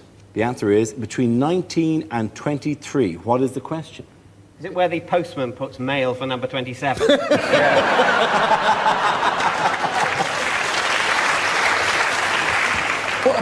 What percentage of the vote constitutes a great result for the Liberal Democrats?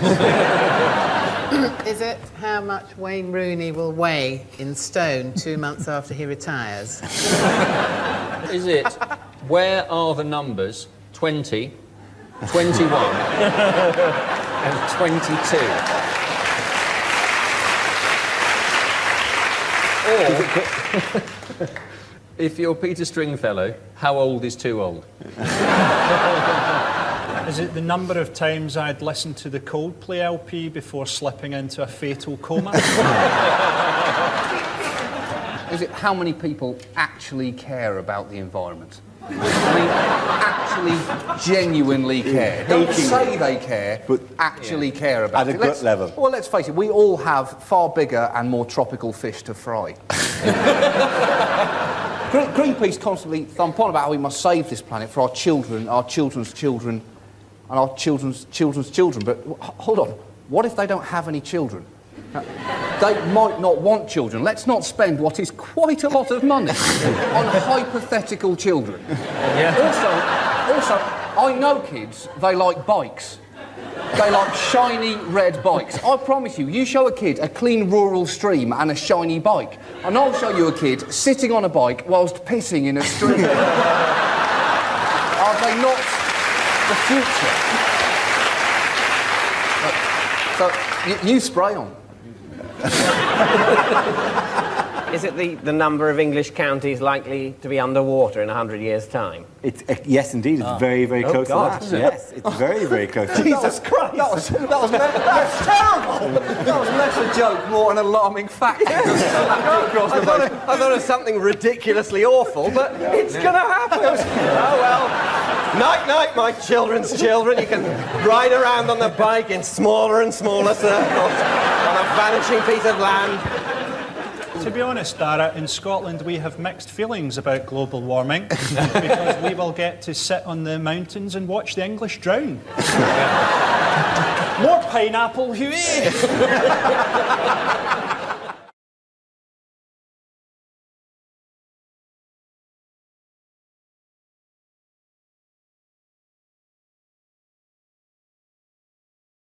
Deleted lines from a fantasy film. I am Aragorn, son of Arathorn, the heir to Isildur and part of the Fellowship of the Ring. Please leave a message after the tone. Ron had been suffering from swine flu and people were avoiding him. Luckily, he was ginger and he was used to it. I don't know why you're so upset, Harry. The original Dumbledore died 3 films ago and no one gave a shit. Did you find Narnia in the wardrobe? No, Edmund. We found your porn stash. My friends, we will never hear the word Mordor again. Taggart has been cancelled. No, Harry, it's not a 5-headed dog. It's girls allowed. Me. I am Aslan, formed by the merger of Asda and Matalan.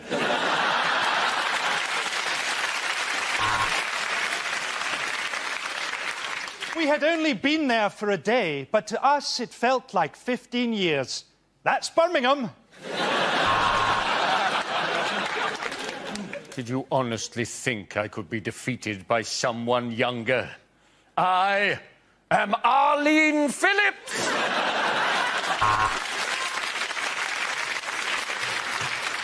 Welcome to Mordor, twinned with Swansea.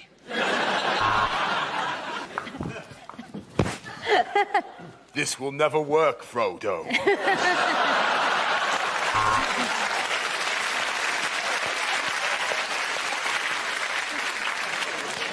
In the wardrobe, we found a magical compartment that led to the Fritzl family. He stole it from me, my precious... Oh, no, it's in my pocket. You all right, John? How's it going, all right? Yeah. How's the kids? All right? See you later.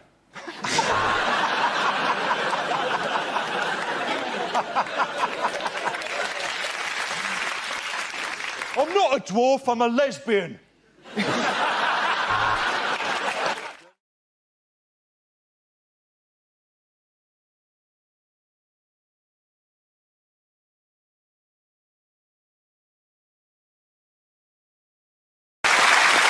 We start with a round called Picture of the Week. I show the panel a topical image and ask them to tell me what is happening. So, what's happening here? It's Nigel Farage, clearly, isn't it? And hopefully he's holding his breath until we leave Europe.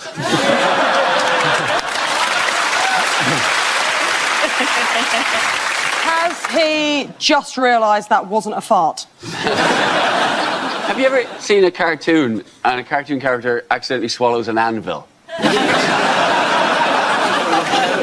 Do you think this is what the Nigel Farage novelty candle looks like when his neck begins to melt? To be fair, I've never seen a face with a foreskin before.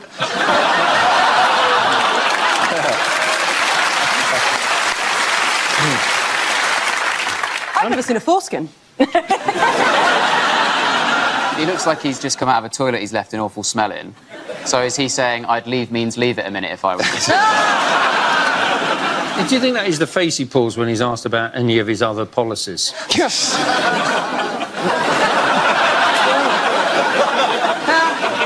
Is this CGI of what Homer Simpson would look like if he was a man?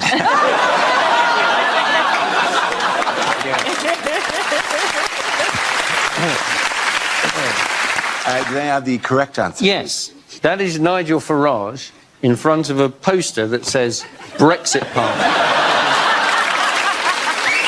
Thank you, Hugh. Yes, this is Brexit leader Nigel Farage, pictured at the party's general election campaign launch in Westminster. This week, Farage announced that his party will field more than 600 candidates, although he himself will not be standing for election. What did you think of his strategy, of his launch? Well, it's weird, because he's saying that he's going to field 600 candidates, but he's not standing himself, and he also won't tell us any of their names. I'm going to wager that all of these 600 candidates look a lot like Nigel Farage wearing different hats. He also, I don't think it is... This can't be right. He can't be that much taller than everyone else. But that's why they're standing, isn't it? Because a lot of these are, like, the average age of them is, like, 70. So they're just doing it because they know that Parliament's got central heating. Yes, so 600 candidates. Not himself, though. No, he's not standing, but he should be made to stand on the basis that the whole thing is his fault. He should be made to stand on the he who smelt it dealt it. He shouldn't be in politics. He's a radio DJ. What has he got to do with it? That's his job now. Imagine if Tim Westwood had this kind of influence. Imagine if Tim Westwood was like, I'm going to get 600 of my crew, baby. We're going to Brexit means Brexit.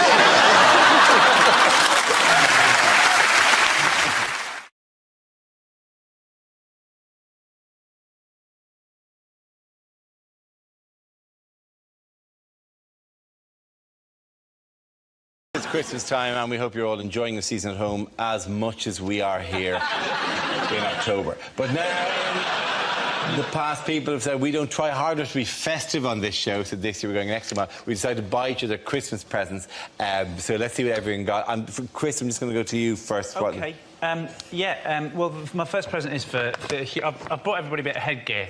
That's for Hugh. First. So we're going to put it on? Yeah, you got to put it on, yeah. That'd be nice, you know. It's Christmas Day, you've got to do that, haven't you?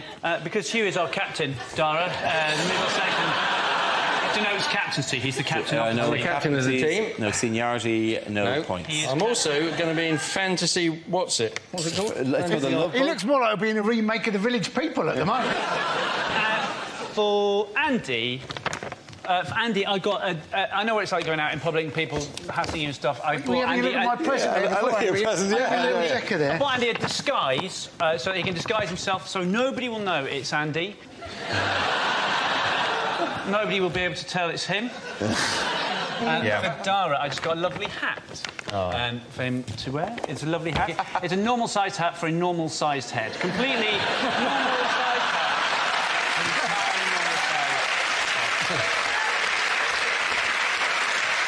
I've got a present for you that hasn't been wrapped. That's all right. I'm really sorry. It is socks. I know that's boring, but they're not ordinary socks. They're DVT socks. Because I'm very worried about how little you move around, and I don't want you... Normally, you'd have to worry about it on a long... Yeah, it'd be on a long-haul flight you'd have to worry about it, but... Yeah, I haven't seen you walk for... Well, since 2005, so... I've also got a present for Chris here. Because, well, it's really a present for us more than anything. It's, put this on, right? It's just a game, really. You put that on. You just put that on, OK? And then for the long periods... You so look like John McEnroe at a You want your G. And for the long periods of the show when Dara doesn't bother to look at us or talk to us, we can just play. Where did that go?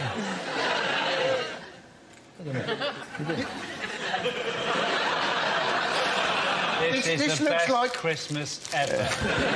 It looks like a Dire Straits video gone wrong. You go. Oh. Honestly, I don't see what the problem is. Gosh, this is just like my school days, only now I'm wearing a hat. No.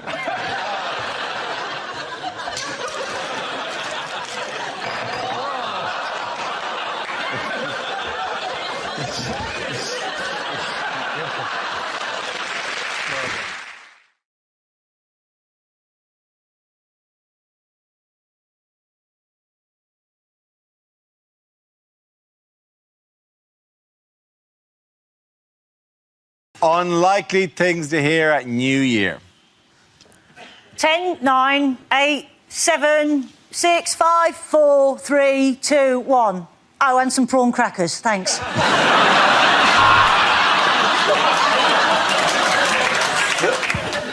My New Year's resolution is to try new and interesting ways of doing things. That's why I'm stirring the punch with my cock.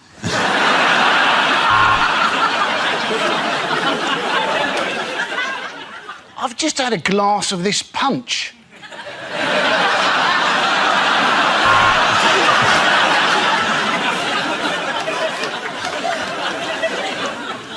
My prediction for this year is that I will make a high-pitched sound, there will be a buzzing noise, and then I will die. Oh,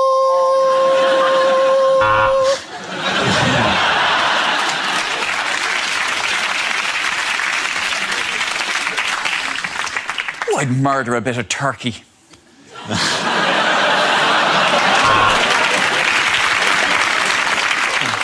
Happy New Year! Oh, I'm so glad you're here. I want a divorce. Now it's time for Big Ben. I'll put the music on. Ben, get your kicks off.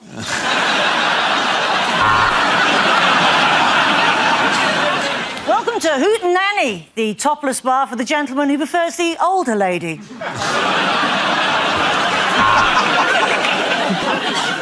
Of course I can stay up till 12. I'll just have another Viagra.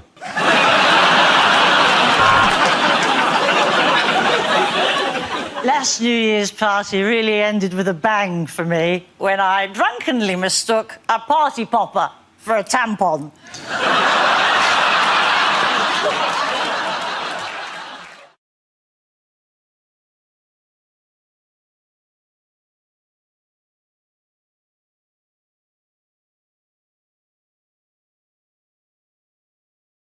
First topic is health. I had to have my penis looked at.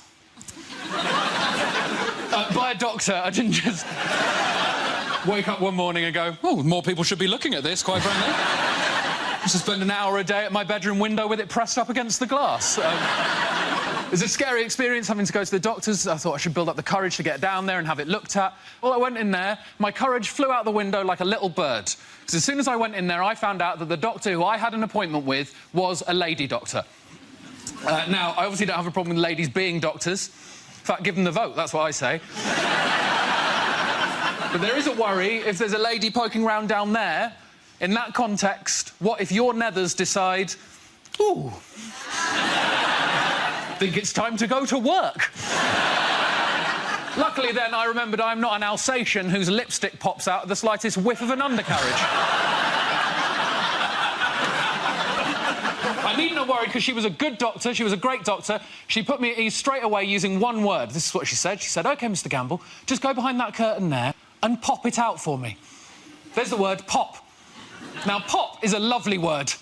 As soon as I heard that word, I knew everything was going to be fine because she was not expecting anything big in that area at all. Because the word pop is reserved for very small things. No one has ever said, come in, help me, pop the elephant in the van, have they? So I was relaxed. Better than me going in there and her saying, OK, just heave yourself out your trousers for me. Just haul yourself out the front of your trews. Just swing yourself over in my direction. Maybe I can bring out this Shire horse and he can drag your junk over towards my workstation. Or open this corner cupboard and bring out a team of pantomime dwarves who can shoulder your meat and waddle it over towards me like pallbearers at a weird circus cock funeral. Thank you. Good job. OK, that leaves us with Rob. Let's see what we've been left with for a topic. Let's spin the wheel. And the topic is growing up. Yeah, I've had a big year. I've been growing up, got married. And I live with her as well. We're doing nice. I like it. It's exciting. She's pretty happy about the marriage, though. She's got a passport now, so. But it's weird though. Like when you're getting, like, you grow up and you get like your friends all getting couples and stuff like that. They always go like, "Why don't we do Come Dine With Me?" No. If we're going to do a television programme, let's do Total Wipeout. It's much more fun, isn't it? I don't want to just cook more. And it's weird, though, because my mum did different things when she was growing up. She used to do Tupperware parties, and these don't exist. This is where groups of grown women used to buy and sell lumps of plastic. Like, what kind of night-in's that? And, like, the only thing that ever got bought at a Tupperware party was a big bowl, going to be used for salads in the summer, just turned into the house sick bowl. Everyone's got one of these horrible bowls in their house. It's a bowl you keep in your house, so every member of your family's been sick in at least once. What kind of life's that for the bowl? He's at the Tupperware party, I'm a big bowl, going to see some salads in my time. No, mate, sick forever.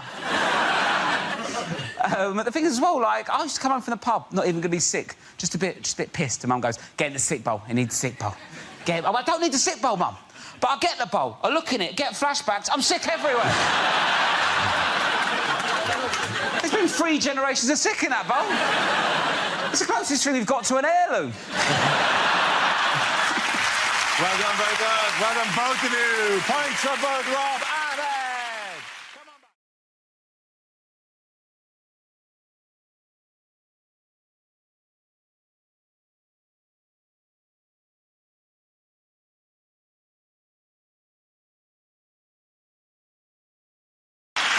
We start with a round called If This Is the Answer, What Is the Question? On the board are 6 categories. Reese, which category would you like? Home news, please, Dara. Home news is the category. That's an interesting choice. Let's see what's happened this week. Your category is home news. The answer is 43 years. What is the question? Is it for how long will the average Glastonbury goer keep their wristband on? Is it how long will it take for Nigel Farage's erection to subside?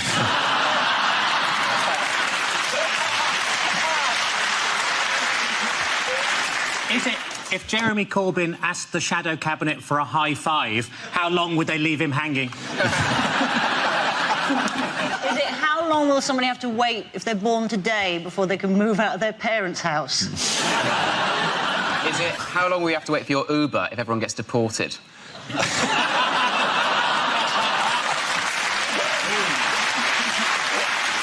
Is it how long does Rob take to brush his teeth?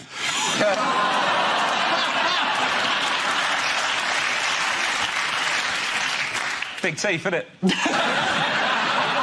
it what's the age difference between Cher and parts of Cher? Is it how many years has Jeremy Corbyn had his shirt? Is it the average age of the Russian under-21 gymnastic team? Does any of you know what the correct answer is? On which wedding anniversary is it traditional to give them some time apart? Well, actually, I think it's how long have we been in the EU? Absolutely right. Thank you very much. Cheers.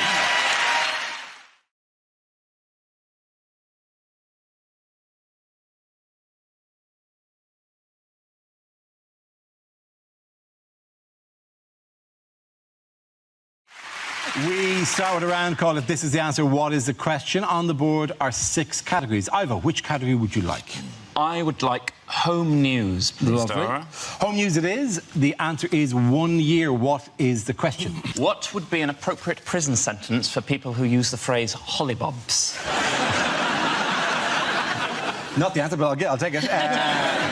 Is it how long the BBC have left now they've lost Bake Off?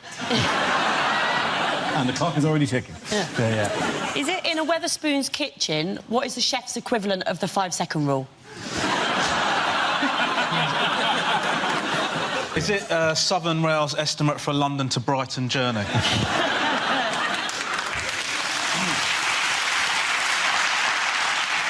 Do people kiss goodbye to their children at a Southern Rail station and go, you look after your mum? How long does it take to earn £100 if you work at Sports Direct?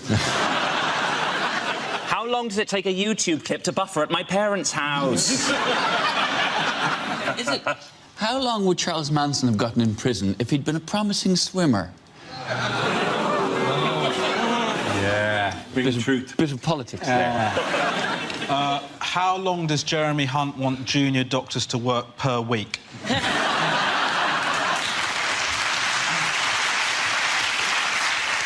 OK, so under Theresa May's education reforms, how much of a carefree childhood will children now be allowed? Is it, how long would it take to rewatch all of Dara's TV appearances from the last month? Very good. Thank you very much.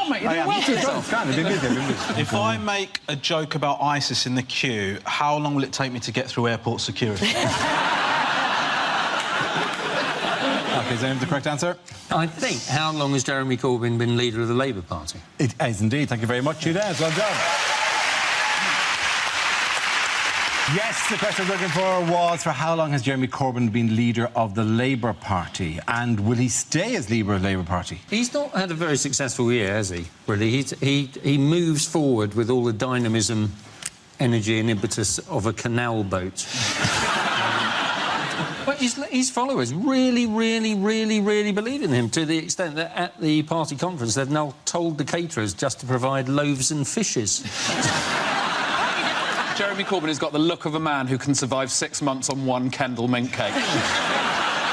If it was a computer game, he would be the last character that you would choose. But in terms they understand, what Pokemon is he? I would say he's Lickitung. You know, just sort of, like, quite sluggish. Yeah. I bet he's more Magikarp. A flapping fish, you know, needs a lot of candy to upgrade. I feel like my nightmare has finally come true. It has happened. I am sitting here and I do not understand what you are talking about. And in your nightmare, were you dressed as a member of Mumford & Sons?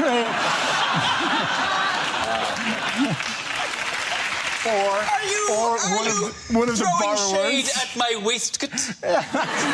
It's a little rural for you, that particular waistcoat. Have you come into some land?